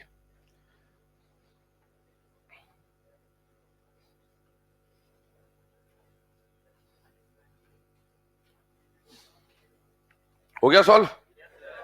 चले आइए, है ना, डिस्कशन स्टार्ट करते हैं इसके ऊपर। सबसे पहले कॉमन आयन को आइडेंटिफाई करते हैं बेटा। सबसे पहले वाले में कॉमन आयन कौन आ रहा है बेटा? हाइड्रोक्साइड। हाइड्रोक्साइड में टोटल इलेक्ट्रॉन आप गिनोगे तो कितने आते हैं? 10 इलेक्ट्रॉन है। ऑक्सीजन में 8, हाइड्रोजन में 1 और एक माइनस चार्ज, है ना। तो टोटल इसमें 10 इलेक्ट्रॉन है। 10 इलेक्ट्रॉन है मतलब कॉमन आयन क्या हो गया? छोटा। अगले पे आइए, कॉमन आयन देखते हैं पहले। तो कॉमन आयन कौन है बेटा? नाइट्रेट। नाइट्रेट में जब आप काउंटिंग करेंगे तो 10 से ज्यादा है तो इसको क्या मानेंगे? लार्ज। अगले वाले में आइए, अगेन कॉमन आयन कौन है? हाइड्रोक्साइड। तो हाइड्रोक्साइड में कितने आयन होते हैं बेटा? सॉरी, कितने इलेक्ट्रॉन होते हैं? 10। इसका मतलब स्मॉल है। अगले वाले में जो कॉमन आयन है वो है फ्लोराइड। फ्लोराइड आयन का फॉर्मूला होता है F-। इसमें भी 10 इलेक्ट्रॉन ही है तो ये भी स्मॉल है। अगले वाले में कॉमन आयन कौन आ रहा है बेटा? सीजियम। सीजियम में 10 से ज्यादा इलेक्ट्रॉन है तो इसको क्या मानेंगे? लार्ज। देखिए अब आगे बढ़ते हैं। स्मॉल का लार्ज है भाई सीजियम तो, है ना, 10 से ज्यादा। ग्रुप 2 थोड़ी है ये। अब देखें, अगर कॉमन आयन में 10 तक इलेक्ट्रॉन है तो छोटा मान लिया, कॉमन आयन में 10 से ज्यादा इलेक्ट्रॉन है तो बड़ा मान लिया। ध्यान सुनिएगा, अगर कॉमन आयन स्मॉल है तो बेटा डाउन द ग्रुप जाने पर सॉल्युबिलिटी इंक्रीज होगी। तो मतलब यहां पर सॉल्युबिलिटी का ऑर्डर ऐसा हो जाएगा। अगले वाले पे चलिए, नाइट्रेट कैसा है बेटा? लार्ज। अगर कॉमन आयन लार्ज है तो डाउन द ग्रुप जाने पर सॉल्युबिलिटी डिक्रीज हो जाएगी। अगेन कॉमन आयन स्मॉल है, डाउन द ग्रुप जाने पर सॉल्युबिलिटी इंक्रीज हो जाएगी। अगले में अगेन कॉमन आयन स्मॉल है, down the group solubility increase, और कॉमन आयन लार्ज है तो डाउन द ग्रुप जाने पर सॉल्युबिलिटी डिक्रीज हो जाएगी।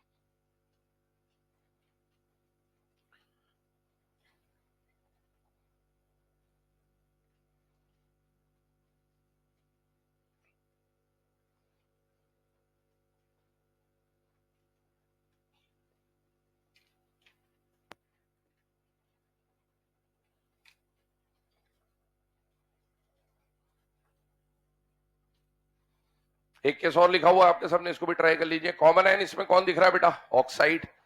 अब ऑक्साइड आयन का फॉर्मूला हमें पता होना चाहिए कि ऑक्साइड आयन O पे 2- होता है।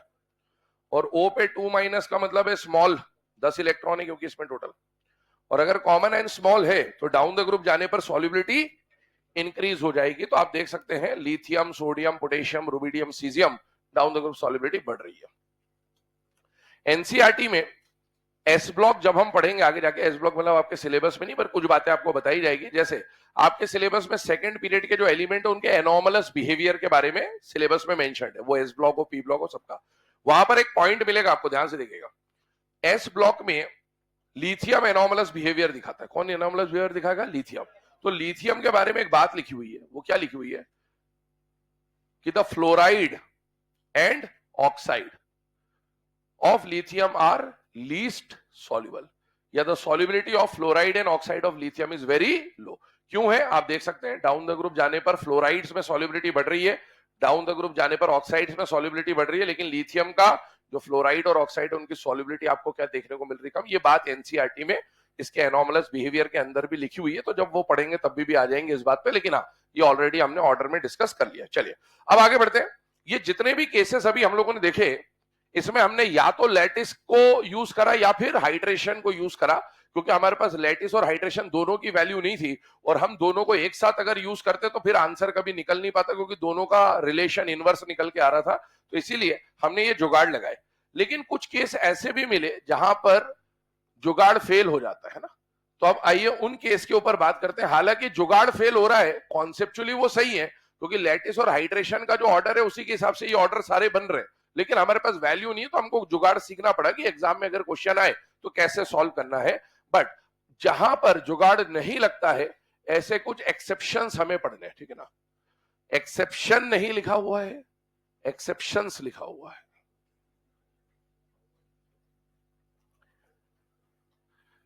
बहुवचन है ना। इसमें से ये दो एक्सेप्शन हमें बिल्कुल याद रखने हैं, एक्सेप्शन नंबर 3rd और 4th है ना। बाकी तो ठीक है अपन पढ़ ले रहे हैं मार्केट के हिसाब से, मार्केट की डिमांड पे कुछ चीजें पढ़नी पड़ती, लेकिन आपको मेनली जो याद रखना है वो 3rd और 4th एक्सेप्शन होगा। इधर ध्यान दीजिएगा। सबसे पहले मैं जो आपको बोल रहा हूं उसको दिमाग में फिट करिए इन एक्सेप्शंस के लिए। आपको 5 एक्सेप्शन जो मिलेंगे है ना, हम लोग एस ब्लॉक के एक्सेप्शन देख रहे हैं। 5 में से 4 एक्सेप्शन ग्रुप 1 के होंगे और 1 एक्सेप्शन ग्रुप 2 का होगा। 5 में से 4 एक्सेप्शन ग्रुप 1, 1 एक्सेप्शन ग्रुप 2। फिर से बोलो, 5 में से ग्रुप 1 और 1 एक्सेप्शन ग्रुप 2। अब ग्रुप 1 में जो 4 एक्सेप्शन है ना, वो ग्रुप 1 के सॉल्ट्स के होंगे ऑब्वियसली। ग्रुप 1 का क्लोराइड, ग्रुप 1 का सल्फेट, ग्रुप 1 का कार्बोनेट, ग्रुप 1 का बाइकार्बोनेट। फिर से बोल रहा हूं, ग्रुप 1 का chloride, sulphate, carbonate, bicarbonate, chloride, sulphate. ये जो 4 एक्सेप्शन आप पढ़ोगे ग्रुप 1 के साथ, ग्रुप 1 का क्लोराइड, ग्रुप 1 का सल्फेट, ग्रुप 1 का कार्बोनेट, ग्रुप 1 का बाइक, इनमें से क्लोराइड और सल्फेट का ऑर्डर एक जैसा और कार्बोनेट और बाइकार्बोनेट का ऑर्डर एक जैसा। तो अपने को कुल मिला के 4 जो ऑर्डर याद करने, 4 में से ऑर्डर 2 ही याद करने हैं। क्लोराइड और सल्फेट का ऑर्डर बिल्कुल सेम होगा, जो कि याद हो ना हो चल जाएगा काम, मैंने ऑलरेडी हटा रखा है। और कार्बोनेट और बाइकार्बोनेट का ऑर्डर एक जैसा होगा, तो अपने को एक ही ऑर्डर कुल मिला के याद करना है। फिर आते हैं ग्रुप 2 के ऊपर बाद में, ठीक है ना। आइए पहले ग्रुप 1 के क्लोराइड की बात करते हैं। तो LiCl, NaCl, KCl, RbCl और CSCl, RbCl और CSCl, ये ग्रुप 1 के क्लोराइड हो गए। सिमिलरली ग्रुप 1 के सल्फेट की बात करूं तो Li2SO4, Na2SO4, K2SO4, Rb2SO4 और CS2SO4, ये इसके सल्फेट हो गए।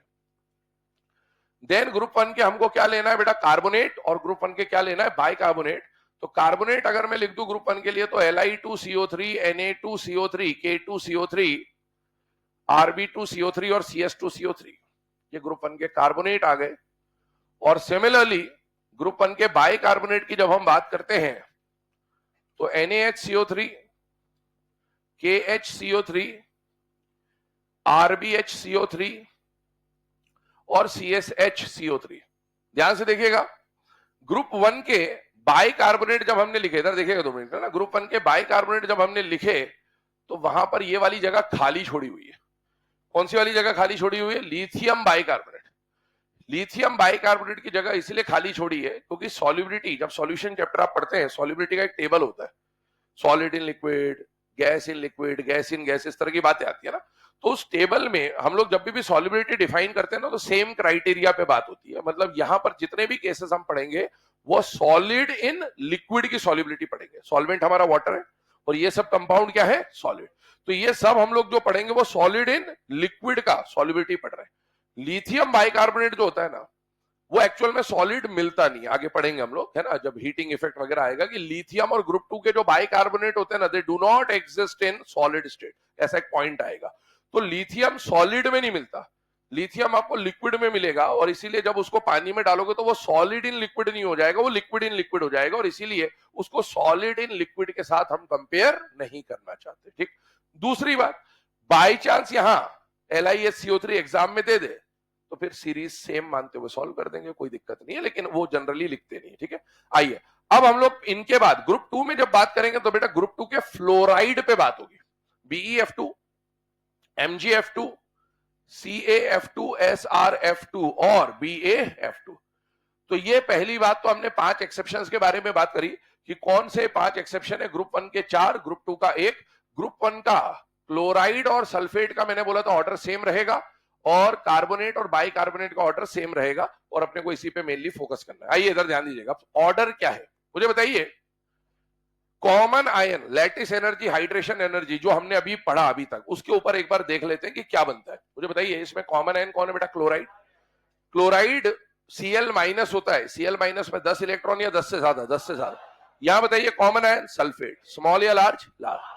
Carbonate large, bicarbonate large, fluoride small, F minus, F2 मत देख लेना, F माइनस होता फ्लोराइड, है ना। अब सुने, इन सब में शुरू के 4 पे बात करते हैं, सबके common ion large, large, large और लार्ज। अगर कॉमन आयन लार्ज है तो डाउन द ग्रुप जाने पर सॉल्युबिलिटी डिक्रीज होना चाहिए, तो कायदे से इन सबका ऑर्डर डिक्रीजिंग होना चाहिए था, लेकिन कुछ ऑर्डर गड़बड़ मिला, या लैटिस और हाइड्रेशन का जो कॉन्सेप्ट है वो उससे मैच नहीं हुआ जुगाड़ से। ऑर्डर क्या मिला, ध्यान सुनना, पहले और दूसरे के लिए बात कर रहा हूं, 2 डिक्रीज 2 इंक्रीज। क्या बोला मैंने, 2 डिक्रीज 2 इंक्रीज। 2 डिक्रीज 2 इंक्रीज का मतलब याद करिए, down the group solubility decrease होनी चाहिए थी। इसमें शुरुआत का जो आधा ऑर्डर है ना वो तो बिल्कुल सही चला, लेकिन इसके बाद आधे के बाद एक्सेप्शन आ गया और डिक्रीज होने के बजाय क्या हो गया, इंक्रीज हो गया। तो अगर ग्रुप 1 के क्लोराइड और ग्रुप 1 के सल्फेट के बारे में आपसे पूछा जाए कि सॉल्युबिलिटी का ऑर्डर क्या है, तो सॉल्युबिलिटी का ऑर्डर क्या है बेटा, 2 डिक्रीज और 2 इंक्रीज। हालांकि याद हो चल जाएगा, नहीं याद हो तो भी चल जाएगा, कोई फर्क नहीं पड़ता। आते हैं मेन ऑर्डर्स की तरफ, थर्ड और फोर्थ। ये जो ऑर्डर है इसकी जरूरत कहां पड़ती है, आप लोग आगे जाके जब एस ब्लॉक पढ़ते थे पहले, तो उसमें एक प्रोसेस आती थी सॉल्वे प्रोसेस, और सॉल्वे प्रोसेस में हम लोग बेकिंग सोडा, है ना, इनकी प्रिपरेशन वगैरह के बारे में पढ़ते थे। तो वहां एनसीईआरटी में NaSCO3 और KHCO3 पे एक बात लिखी हुई थी कि भाई NaH3O को तो आप सॉल्वे प्रोसेस से बना सकते हो, लेकिन KHCO3 को आप सॉल्वे प्रोसेस से नहीं बना सकते, और उसका रीजन यहीं से निकल के आता था। तो क्योंकि ये बात एनसीईआरटी में बहुत अच्छी तरीके से लिखी हुई है, और अभी सॉल्ट हमारे सिलेबस का पार्ट है, तो ये सॉल्ट के अंदर आपसे अभी भी पूछा जा सकता है। आइए इस पे बात करते हैं, ध्यान सुनिएगा। कॉमन आयन लार्ज है तो डाउन द ग्रुप जाने पर सॉल्युबिलिटी क्या होनी चाहिए थी, डिक्रीज। ऊपर वाले 2 में हमने जब बात करा तो एक्सेप्शन शुरू से आया या आधे से आया, आधे के बाद, है ना। यहां पर शुरू से एक्सेप्शन आ जाता है, लगातार डिक्रीज होने के बजाय सॉल्युबिलिटी लगातार इंक्रीज हो जाती है। तो ध्यान सुनिएगा, ग्रुप 1 के कार्बोनेट, ग्रुप 1 के बाइकार्बोनेट में एक्सेप्शन है, सॉल्युबिलिटी डिक्रीज होने के बजाय लगातार क्या हो जाएगी, इंक्रीज। कई जगहों पर ऐसा बोल दिया जाता है कि जब आप कॉमन आयन पढ़ते हो, है ना, कि कॉमन आयन कौन छोटा है कौन बड़ा है, तो ऐसा बोल देते हैं कि ग्रुप 1 अगर दिख जाए तो ग्रुप 1 के साथ अगर कार्बोनेट हो, या ग्रुप 1 के साथ, इसको भी छोटा मान लो। छोटा मान लो से क्या हो जाएगा, डाउन द ग्रुप सॉल्युबिलिटी, पर वो मान लो का मतलब तो एक्सेप्शन हो ही गया। तो अभी वो याद कर लो या ये याद कर लो, बात एक ही है ना। पता चला आपने ग्रुप 1 के अलावा कहीं और भी मान लिया, फिर दिक्कत हो जाएगी। तो इसीलिए इसको एक्सेप्शन के फॉर्म में याद करें, वो ज्यादा बेटर है। ध्यान सुनना, ग्रुप 1 का chloride sulphate 2 decrease 2 increase, group 1 का कार्बोनेट बाइकार्बोनेट लगातार इंक्रीज। दूसरी बात, बाई चांस यहां LiHCO3 दे दिया जाए तो मैंने आपको ऑलरेडी बोल रखा है, सेम ऑर्डर मानते हुए सॉल्व कर देंगे, इंक्रीजिंग बनाएंगे। आइए अगले केस पे आते हैं, लास्ट केस पे आते हैं। ग्रुप 2 में आपको फ्लोराइड दिया हुआ है बेटा, कॉमन आयन फ्लोराइड है। मुझे बताइए फ्लोराइड आयन क्या होता है, F माइनस। फ्लोराइड आयन में जब आप इलेक्ट्रॉन गिनोगे तो कितने आ जाएंगे, 10। 10 इलेक्ट्रॉन होने का मतलब यह है कि कॉमन आयन छोटा है, और अगर कॉमन आयन छोटा है तो डाउन द ग्रुप जाने पर सॉल्युबिलिटी बढ़नी चाहिए। इसका मतलब लीस्ट सॉल्युबल किसको होना चाहिए, BeF2, और मोस्ट सॉल्युबल किसको होना चाहिए, BeF2। तो ये ऑर्डर ऐसा होना चाहिए था। एक्सेप्शन तो है। अब एक्सेप्शन में क्या है तो ध्यान सुनना, ग्रुप 2 में जो सॉल्युबिलिटी का ऑर्डर है उसमें केवल एक चेंज आता है। वो चेंज क्या आता है, ये जो BeF2 है ना, जो मिनिमम होना चाहिए था, ये BeF2 मिनिमम से उठ के कहां चला जाता है, मैक्सिमम पे। ये एक्सेप्शन है इसमें। तो ध्यान सुनना, ग्रुप 2 के फ्लोराइड की सॉल्युबिलिटी में जो चेंज आता है वो ये आता है कि BeF2 मिनिमम से उठ के कहां पर आ जाता है बेटा, मैक्सिमम सॉल्युबिलिटी पे आ जाता है, क्योंकि इसके अंदर हाइड्रेशन एनर्जी बहुत डोमिनेटिंग हो जाती है। वो सब खैर बात की बात है, क्योंकि साइज छोटा है तो हाइड्रेशन एनर्जी बढ़ जाती है, बट खैर है तो एक्सेप्शन ही, याद रखे। तो यहां पर दो केस आपको बिल्कुल क्लियर होने चाहिए। ग्रुप 1 के कार्बोनेट बाइकार्बोनेट लगातार डाउन द ग्रुप सॉल्युबिलिटी बढ़ती है।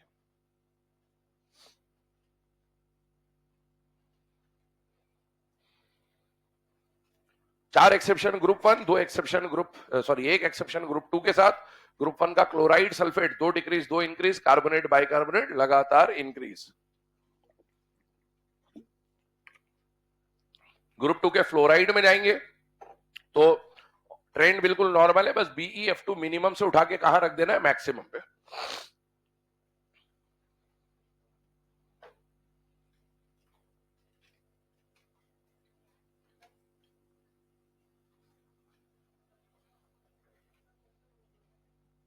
किन दोनों में, KCl ही तो है, दोनों तरफ से कम है बेटा।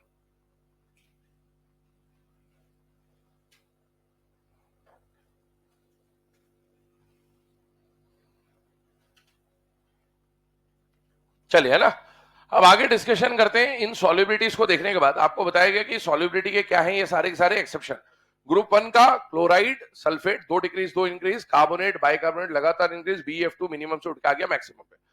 ये हम लोगों ने ऑर्डर्स बनाने के क्वेश्चन कर लिए अभी, है ना, एक तरह से कि भाई ऑर्डर्स में किस तरह का क्वेश्चन आपको एग्जाम में आ सकता है, वो हमने एक बार डिस्कस करा। विद एक्सेप्शन क्या क्या एक्सेप्शन पूछे जा सकते हैं। लेकिन ये तो आपने ऑर्डर बनाया, ये ऑर्डर क्या बता रहा है आपको, अगर हम इसको प्रैक्टिकल, है ना, केमिस्ट्री से समझने की कोशिश करें तो बेटा ये KSP के ऑर्डर है। इसका KSP कम है, इसका KSP ज्यादा है, और ज्यादा और ज्यादा और ज्यादा। ये सॉल्युबिलिटी का ऑर्डर बना है ना। बेसिकली ये KSP की वैल्यू से डिसाइड हुआ, लैटिस हाइड्रेशन से डिसाइड हुआ। लेकिन अब मान लीजिए इसका कहने का मतलब क्या है कि इसकी सॉल्युबिलिटी इनमें सबसे कम है और इसकी सॉल्युबिलिटी इनमें सबसे। लेकिन अगर मैं आपको डायरेक्टली पूछ लूं कि ये सॉल्युबल है या इनसॉल्युबल है, कैसे पता चलेगा, कैसे पता चलेगा? ये तो ऑर्डर बनाया आपने। हो सकता है ये पांचों इनसॉल्युबल होते हैं, पर पांचों में से इसका KSP कम और उसका KSP ज्यादा, तो भी यही ऑर्डर बनेगा। और हो सकता है ये पांचों सॉल्युबल होते हैं और उसमें भी KSP की वैल्यू यही होती है और ये ऑर्डर यही बनता। और हो सकता है दो इनसॉल्युबल और तीन सॉल्युबल होते, तो भी KSP के हिसाब से यही ऑर्डर बनता। मतलब अभी आपने सिर्फ ऑर्डर बनाया, आपको अभी ये नहीं पता कि कौन सॉल्युबल है इनमें से और कौन इनसॉल्युबल है। ऑर्डर बनाने का क्वेश्चन आ गया तो आप ये सब लगा लगू के सॉल्व कर देंगे। लेकिन अगर मैं सिर्फ इतना पूछ लूं कि बताइए CSF सॉल्युबल है या इनसॉल्युबल है, ऑर्डर थोड़ी पूछा, डायरेक्ट पूछा है सॉल्युबल या इनसॉल्युबल, प्रेसिपिटेट के फॉर्म में मिलेगा या डिसॉल्व हो जाएगा, ये बता तभी पाएंगे जब आपको फैक्ट्स पता हो। तो उसमें से कुछ फैक्ट्स मैं बता रहा हूं जो हमें मेनली सॉल्ट में भी काम आते हैं और, है ना, इस पे क्वेश्चन पूछे जाते हैं। पहली बात, हम लोग यहां पर दो तीन टाइप के सॉल्ट्स के ऊपर बात करेंगे जिनके बारे में हमें कंडीशंस क्लियर होनी चाहिए। पहला तो हम लोग बात करेंगे बेटा हैलाइड सॉल्ट्स के बारे में। ध्यान सुनना, एग्जाम में आपसे हैलाइड्स के बारे में पूछा जा सकता है। मतलब किसी भी एलिमेंट के फ्लोराइड क्लोराइड ब्रोमाइड में से कौन सॉल्युबल है कौन इनसॉल्युबल है, डायरेक्ट क्वेश्चन आ सकता है बिना ऑर्डर के। सल्फेट्स के बारे में क्वेश्चन आ सकता है कि भाई कौन सॉल्युबल है कौन इनसॉल्युबल है। सल्फेट मैंने आपको ऑलरेडी अभी भी बोला था, ग्रुप 2 के सल्फेट, है ना, BeSO4 MgSO4 हमेशा क्वेश्चन आता है, तो सल्फेट बिल्कुल एकदम टारगेट पे रहना चाहिए। पहली बात। आते हैं, बात करते हैं हैलाइड्स के बारे में। आज क्यों होगा प्रभात, आज क्यों होगा प्रभात। अब इसको आप आज क्यों होगा प्रभात बोल दो, क्यों आज होगा प्रभात बोल दो, होगा क्यों आज प्रभात, या होगा आज क्यों प्रभात, या होगा प्रभात क्यों आज, या होगा प्रभात आज क्यों, कैसे भी कर लो, मतलब वो सब उल्टा सीधा एक समान वाली कहानी। होगा क्यों आज प्रभात, होगा प्रभात क्यों आज, कैसे भी कर लो, मतलब याद कर लो, याद होना चाहिए। कौन है? 4। कौन से? आज क्यों होगा प्रभात। अब आज क्यों होगा प्रभात जो है ना, इनके सीबीआई, सीबीआई कहने का मतलब मेरे हिसाब से अब समझ में आने लग गया होगा। सीबीआई कहने का मतलब है क्लोराइड, ब्रोमाइड और आयोडाइड। इनके सीबीआई जो होते हैं ना, ये इनसॉल्युबल होते हैं बेटा। इनसॉल्युबल कहने का मतलब ये सब के सब नेचर में प्रेसिपिटेट के फॉर्म में मिलेंगे। प्रेसिपिटेट मिलना मतलब पानी में मिला है, और ये सॉल्युबल नहीं हुए। तो आपसे अगर कोई पूछे कि कौन से ऐसे हैलाइड्स हैं जो सॉल्युबल होते हैं और कौन से ऐसे हैलाइड्स हैं जो इनसॉल्युबल होते हैं, तो हैलाइड्स के लिए क्यों आज होगा प्रभात के CBI insoluble, rest all halides will be soluble. जैसे मान लीजिए मैंने आपसे क्वेश्चन पूछा सिल्वर के बारे में, ध्यान सुनना। सिल्वर का फ्लोराइड, सिल्वर का क्लोराइड, सिल्वर का ब्रोमाइड, सिल्वर का आयोडाइड, और आपको बोला बताइए इनमें से कितने सॉल्युबल कितने इनसॉल्युबल, तो 3 इनसॉल्युबल और सिल्वर का फ्लोराइड सॉल्युबल। अच्छा मैं बोलूं NaF, बताइए अब सॉल्युबल है इनसॉल्युबल है? NaF, NaCl, NaBr, Na, BeF2। तो अपने को ये पता है, तो अपन हैलाइड्स की पूरी कुंडली अपने को पता चल गई कि हैलाइड्स में कौन सॉल्युबल और कौन इनसॉल्युबल। याद रखिएगा क्यों आज होगा प्रभात या आज क्यों होगा प्रभात के सीबीआई क्या होते हैं बेटा? इनसॉल्युबल। इनसॉल्युबल होने का मतलब ये किस फॉर्म में मिलेंगे? प्रेसिपिटेट, बाकी सब हैलाइड सॉल्युबल। अलबेली के सीबीआई क्यों आज होगा प्रभात के सीबीआई? ध्यान रखिएगा, पता चला इसको कोवलेंट कराए और उसको इनसॉल्युबल कराए, तो थोड़ा सतर्क रहिए, है ना, ध्यान रखिएगा, है ना। आइए यहां पर बात करें सेकंड नंबर पे। अब हमें जिनकी सॉल्युबिलिटी के बारे में बात करनी, वो कौन है बेटा? सल्फेट। सल्फेट बहुत ही ज्यादा इंपॉर्टेंट है, क्योंकि मैंने आपको अभी भी थोड़ी देर पहले बोला था बेटा यहां पर कि ग्रुप 2 के सल्फेट का ही एक ऐसा क्वेश्चन है जो मोस्टली आपसे पूछा जाता है। तो यहां पर भी आपको सल्फेट देखने को मिलेंगे। आइए बात करते हैं इसके बारे में। आज सारे बाराती कैसे पागल हो गए? आज सारे बाराती कैसे पागल हो गए? ये जो है ना, ये सारे के सारे सल्फेट अगर आपको कभी मिल जाए, तो आज सारे बाराती कैसे पागल हो गए कि जितने भी सल्फेट्स हैं ये सारे के सारे आपको क्या मिलेंगे बेटा? इनसॉल्युबल। इनसॉल्युबल मतलब ये आपको प्रेसिपिटेट के फॉर्म में मिलने वाले हैं। तो आपसे अगर कोई हैलाइड पूछ ले और सल्फेट पूछ ले, तो कम से कम इनकी कंडीशन फिलहाल में हमें क्लियर होनी चाहिए कि कौन से हैलाइड इनसॉल्युबल है और कौन से सल्फेट इनसॉल्युबल है। आज सारे बाराती कैसे पागल हो गए कि सल्फेट इनसॉल्युबल, और क्यों आज होगा प्रभात के हैलाइड या सीबीआई के बारे में बात करें तो सीबीआई इनसॉल्युबल। ये काम आएंगे आगे जाके सॉल्ट में, है ना, आपको ये चीज है, तो इसीलिए कम से कम इनको जरूर ध्यान रखें, क्योंकि मोस्टली सॉल्ट में पढ़ना बहुत सारी चीजें होती है, बट जिन पे क्वेश्चन मेनली फ्रेम होते हैं वो यही होते हैं। तो अभी से ही ध्यान रख लें, ताकि बाद में जब पढ़ेंगे तो रिवाइज होता रहेगा बस।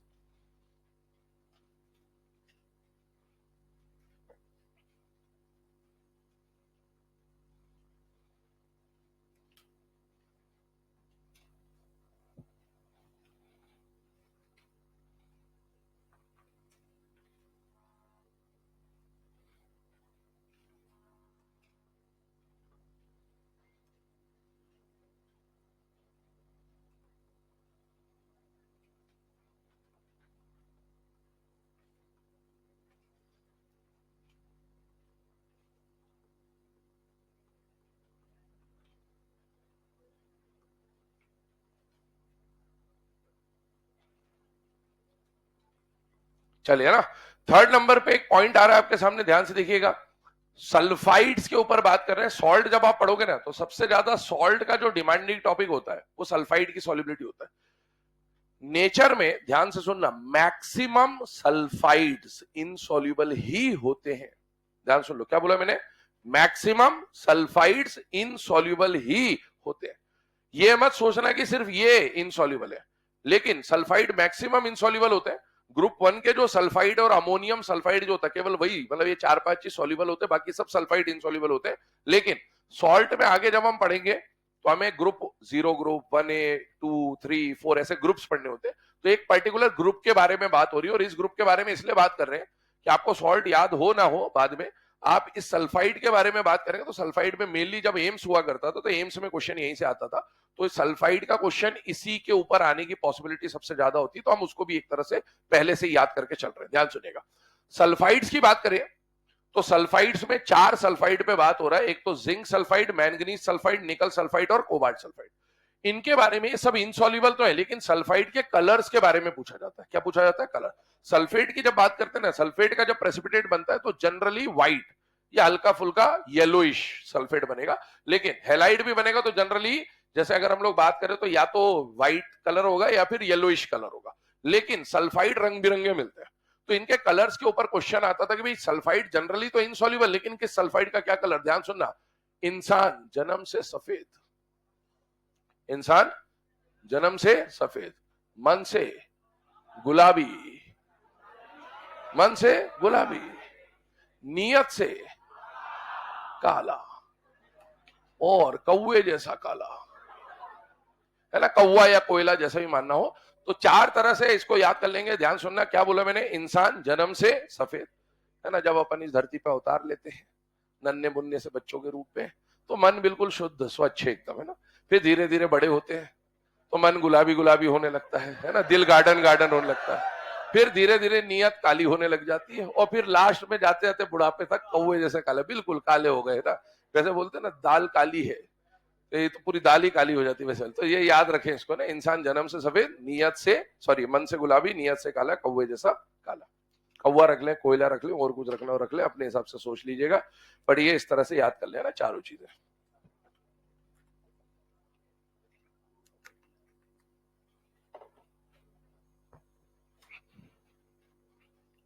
इंसान जन्म से सफेद, मन से गुलाबी, नियत से काला, कौवे जैसा काला, है ना। चलिए, तो ये तो सल्फाइड्स के बारे में बात होगी बेटा, जिनके बारे में हमें ध्यान रखना। तो ये कुछ एक इंपॉर्टेंट केसेस जो होते हैं सॉल्ट्स के, जिन पे डायरेक्ट क्वेश्चन बन सकते हैं, वो आपको यहाँ पर, है ना, याद करवा दिया गया है एक तरह से ट्रिक के फॉर्म में। सबसे पहले आज क्यों होगा प्रभात के सीबीआई इनसॉल्युबल, इसके बाद आज सारे बराती कैसे पागल हो गए के सल्फेट्स इनसॉल्युबल। सल्फाइड ज्यादातर ही इनसॉल्युबल होते हैं, लेकिन चार के बारे में ही अभी मेंशन किया गया, बाकी आप आगे पढ़ेंगे। तो इनके कलर्स पे क्वेश्चन आ जाता है, जन्म से सफेद, मन से गुलाबी, नियत से काला, कौवे जैसे काला। फोर्थ पॉइंट एक लिख लो, all nitrates are soluble, all nitrates are soluble. दुनिया का कोई भी नाइट्रेट दे दिया जाए, sodium nitrate, potassium nitrate, beryllium, magnesium, ammonium nitrate, कोई भी नाइट्रेट दे दिया जाए, सारे नाइट्रेट क्या होते हैं बेटा? सॉल्युबल होते हैं ना। तो ऑल नाइट्रेट्स आर सॉल्युबल। चले, अब आगे बढ़ते हैं। इस पे क्वेश्चन कैसा फ्रेम हो सकता है एक बार वो देख लेते हैं, फिर आगे बढ़ेंगे। लास्ट टॉपिक जो आयनिक बॉन्ड का है, पोलराइजेशन, उस पे लिखिएगा। पहला पॉइंट क्वेश्चन लिखिए, मतलब which of the following, which of the following compound is soluble, which of the following compound is soluble? पहला ऑप्शन AgF, अगला AgCl, AgBr, AgI। अब यहां पर हमको डायरेक्ट फैक्ट याद होना चाहिए कि भैया आज का सीबीआई तो इनसॉल्युबल होता है, तो आज का फ्लोराइड जो है वो कैसा मिलेगा? सॉल्युबल। और जनरली भी बेटा फ्लोराइड आ जाए ना अगर जनरली, तो जनरली फ्लोराइड सॉल्युबल ही होते हैं, क्योंकि उनमें अच्छी तरीके से हाइड्रेशन एनर्जी उनको मिल जाती है साइज छोटे होने की वजह से। सेकंड नंबर पे क्वेश्चन लिखें, which of the following, which of the following compound is insoluble, which of the following compound is insoluble. पहला ऑप्शन लिखे NaNO3 सोडियम नाइट्रेट, दूसरा लिखें barium nitrate BaNO3 twice, BaNO3 twice barium nitrate, तीसरा लिखे BeSO4 beryllium sulphate, चौथा लिखे BaSO4 barium sulphate. अब ये सारे क्वेश्चन आप तभी कर सकते हो जब आपको फैक्ट्स पता हो, है ना। नाइट्रेट तो बेटा दुनिया का कोई भी आ जाए सारे ही सॉल्युबल होते हैं, और सल्फेट आपको दिख रहा है तो सल्फेट में ध्यान से देख लीजिएगा, आज सारे बराती कैसे पागल होगा। बराती मतलब Ba का जो सल्फेट होगा वो कैसा हो जाएगा? इनसॉल्युबल। अगला क्वेश्चन लिखे, which of the following compound, which of the following compound is pink in colour, which of the following compound is pink in colour. बहुत बढ़िया, यही आंसर है। पहला ऑप्शन लिखो MnS, दूसरा लिखे ZnS, तीसरा लिखे NiS, चौथा लिखे ऑल ऑफ दीज। तो correct answer is manganese sulphide MnS, ठीक है ना। चलिए, तो ये इसके ऊपर सॉल्युबिलिटी पे जो क्वेश्चन फ्रेम हो सकते हैं तो वो हमने डिस्कस करे। अब आगे बढ़ते हैं, अगले पॉइंट की तरफ, अगले टॉपिक की तरफ हेडिंग डालिएगा पोलराइजेशन।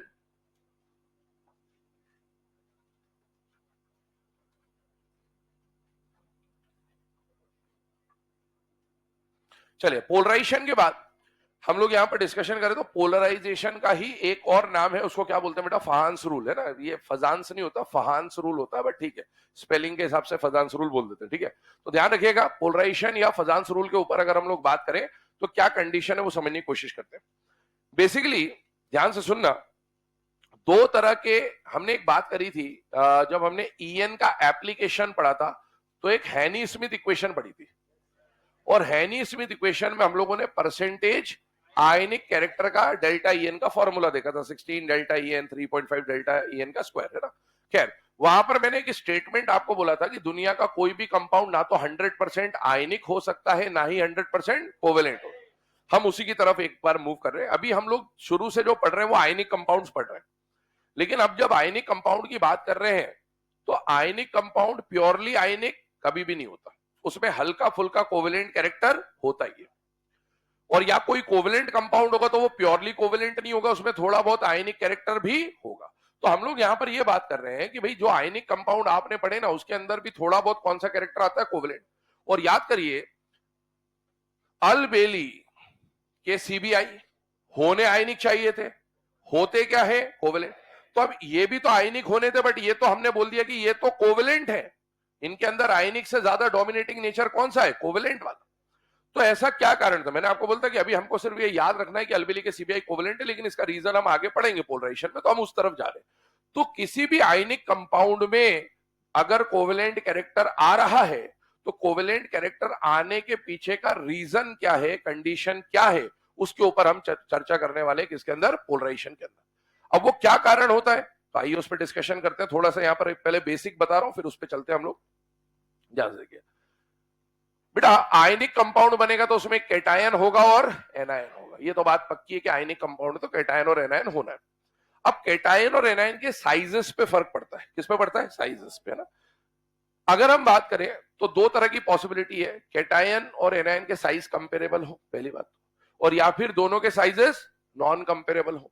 नॉन कंपेरेबल होने का मतलब ये छोटा वो बड़ा, या फिर ये बड़ा और वो छोटा।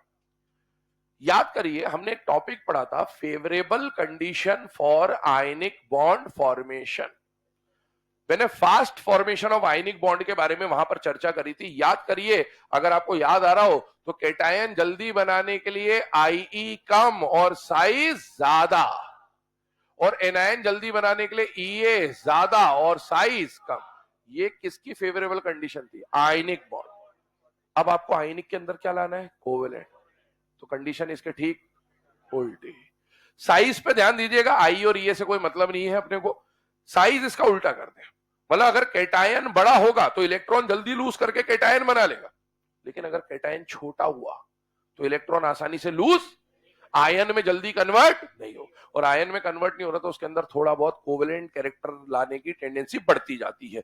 मैंने एक स्टेटमेंट बोला भी था आपको कि एनसीईआरटी पीरियोडिक टेबल के अंदर एस ब्लॉक का जो पैराग्राफ है वहां लिखा हुआ है कि compounds of lithium and beryllium are predominantly covalent, या फिर उसके अलावा वाले जो कंपाउंड होते हैं वो आयनिक होते हैं, ऐसी लिखी हुई बात है ना। तो उसी पे जा रहे हैं। ध्यान सुना, अगर आयनिक कंपाउंड में कोवेलेंट कैरेक्टर लाना है तो कैटायन छोटू और एनायन बड़ू चाहिए, ये कंडीशन है। जितना छोटू कैटायन, जितना बड़ू एनायन, उतना बढ़िया क्या होगा बेटा? पोलराइजेशन। पोलराइजेशन बढ़िया होने का मतलब कोवेलेंट कैरेक्टर ज्यादा आ रहा है। पोलराइजेशन को हिंदी में बोलते हैं ध्रुवीकरण। क्या बोलते हैं? ये शब्द जो है वो इलेक्शन के समय पे ज्यादा सुनने को मिलता है आपको, है ना। वोट बैंक को पोलराइज कर दिया, बोल दिया पेंशन दे देंगे, गरीबों को हर महीने 6,000 10,000 15,000 रुपए दे देंगे, बेरोजगारों को, है ना, वैसा वाला। ये इसको बोलते हैं वोट बैंक का पोलराइजेशन। अपने को पता है कि भाई इस है? क्या हो गया? अब ठीक है, कोई भी अपने क्या मतलब, आप सुनो, कहानी सुनो तुम इधर। पोलराइजेशन के अंदर क्या होता है कि पोलराइजेशन में आप किसी को भी लुभावने प्रस्ताव देके, ऑफर देके उसके वोट बैंक को क्या कर रहे हैं? पोलराइज कर रहे हैं। आपने को पता है कि भैया इस पर्टिकुलर जगह पर लोगों के पास काम धाम करना नहीं है, लोगों को पसंद नहीं काम धाम करना, या फिर रोजगार के अवसर नहीं है, तो क्या करो? इधर के वोट चाहिए अपने को, तो वोट चाहिए तो क्या करो? पैसे दे दो। ये बोल दो कि हम जीत गए, हम सत्ता में आ गए तो हम इतने पैसे दे देंगे। या फिर पता चल गया कि इस पर्टिकुलर जगह पर आर्मी में एंट्री लेने के चांसेस ज्यादा होते हैं, तो वहां बोल दिया कि हमारी सरकार आएगी तो हम आर्मी में एंट्री के रास्ते खोल दें। मतलब ऐसे कुछ ना कुछ आपको ऑफर दे दिया गया, और उन ऑफर के थ्रू किसी और के, जो किसी और पार्टी को वोट देने वाले थे, वो अपने को वोट देते। इस तरह की जो कारण है ना, ये जो कहानी चलती है, इसी को क्या बोला जाता है? ध्रुवीकरण या फिर पोलराइजेशन। तो सेम कहानी यहां पर है। पोलराइजेशन के अंदर क्या होगा कि जो भी आयनिक कंपाउंड बनना था, मतलब केटायन और एनायन के बीच में बनना था आयनिक, लेकिन इनके बीच में आयनिक बॉन्ड ना बना के इसके वोट बैंक को पोलराइज करके इसके अंदर क्या ले आया जाए बेटा? Covalent character.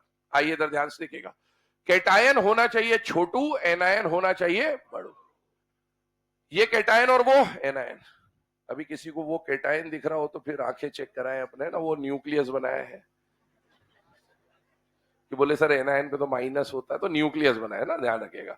अब सुनो, ये है केटायन और वो है एनायन।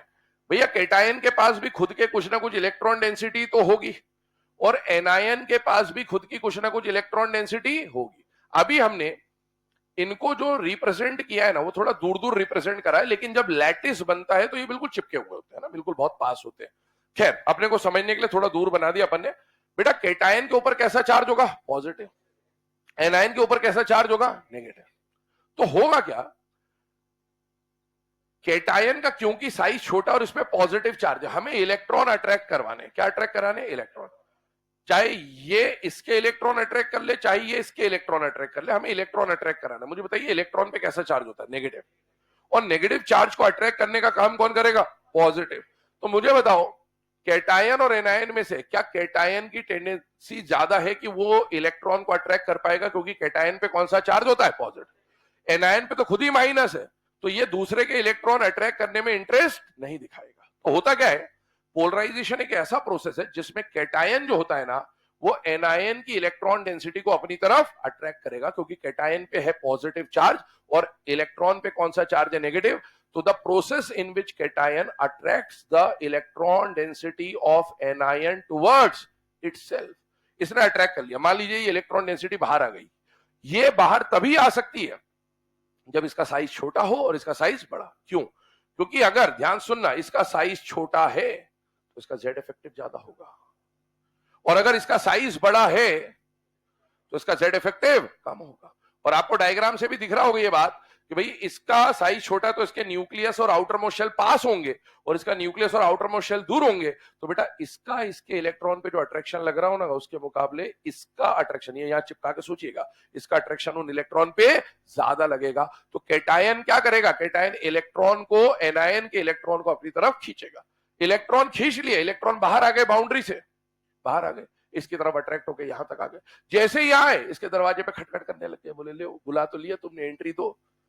यहां इसके इलेक्ट्रॉन बैठे हुए हैं, ये नेगेटिव चार्ज है, ये नेगेटिव इस नेगेटिव को एंट्री नहीं देगा। इसका मतलब क्या हुआ कि ये इलेक्ट्रॉन इस बाउंड्री से तो बाहर आ गए, लेकिन इसकी बाउंड्री में एंटर नहीं कर पाए, ना घर के ना घाट के, है ना। इस तरह से यहां पर ये बीचों बीच रह गया, बीचों बीच रह गया। इसका मतलब ये हुआ कि इसको ऐसे ट्रीट करेंगे कि बेटा केटायन और एनायन के बीच में इलेक्ट्रॉन की क्या हो रही है? शेयरिंग। इसको शेयरिंग की तरह ट्रीट किया जाएगा, मतलब उसके और इसके बीच में आ गए। जैसे याद करिए, जब हमने HCl EN में बात करी थी तो मैंने बोला था कि इलेक्ट्रॉन कहां रहेंगे? बीचों बीच। कॉन्ट्रैक्ट साइन हुआ था, ये उस तरह से ट्रीट हो जाता है कि भाई इलेक्ट्रॉन डेंसिटी निकल के केटायन एनायन के बीच में आ गई, मतलब इनके बीच में इलेक्ट्रॉन की शेयरिंग हो रही है, और शेयरिंग से बनने वाला बॉन्ड क्या कहलाता है बेटा? कोवेलेंट। तो बेटा जितनी ज्यादा यहां पर शेयरिंग होगी, हम बोलेंगे उतना ज्यादा पोलराइजेशन हुआ है, क्योंकि इसी को पोलराइज करना बोलते हैं। जितना ज्यादा पोलराइजेशन होगा उतनी ज्यादा इलेक्ट्रॉन की शेयरिंग होगी, जितनी ज्यादा शेयरिंग होगी उतना ही ज्यादा कोवेलेंट कैरेक्टर आएगा। तो ध्यान सुनिएगा, पोलराइजेशन में दो चीजें, एक केटायन एक एनायन। दो बातें बोल रहा हूं, एक इनमें से, केटायन और एनायन में से कोई एक पोलराइज कर रहा है और कोई एक पोलराइज हो रहा है। मुझे बताओ पोलराइज करने का काम किसका? केटायन। और पोलराइज होने का काम किसका? एनायन का, है ना। तो अभी मैं डेफिनेशन पोलराइजेशन की आपको लिखाता हूं, डायग्राम वायग्राम फिर अपन बनाएंगे आराम से, लिखिएगा। The phenomena in which cation attracts the electron density of anion the phenomena in which cation attracts the electron density of anion towards itself. Cation attracts the electron density of anion towards itself such that electron density of anion towards itself such that the electron density gets shared between them. The phenomena in which cation attracts the electron density of anion towards itself such that the electron density of the electron density gets shared between them is known as polarization. ठीक है, तो ये phenomena को हम लोग क्या बोल देते हैं बेटा, पोलराइजेशन बोल देते हैं. अभी इतना लिख लें, इसके आगे की डिस्कशन कल करेंगे. अच्छा, कल के लिए सुन लेना दिशा निर्देश, कल के लिए मतलब हमेशा के लिए बता रहा हूं. मेरे आने के बाद जो आया वो बाहर वेट करना 7 बजे पहली एंट्री, और कोई उससे भी लेट आया 7:15 बजे दूसरी एंट्री, और कोई उससे भी लेट आया घर चले जाना.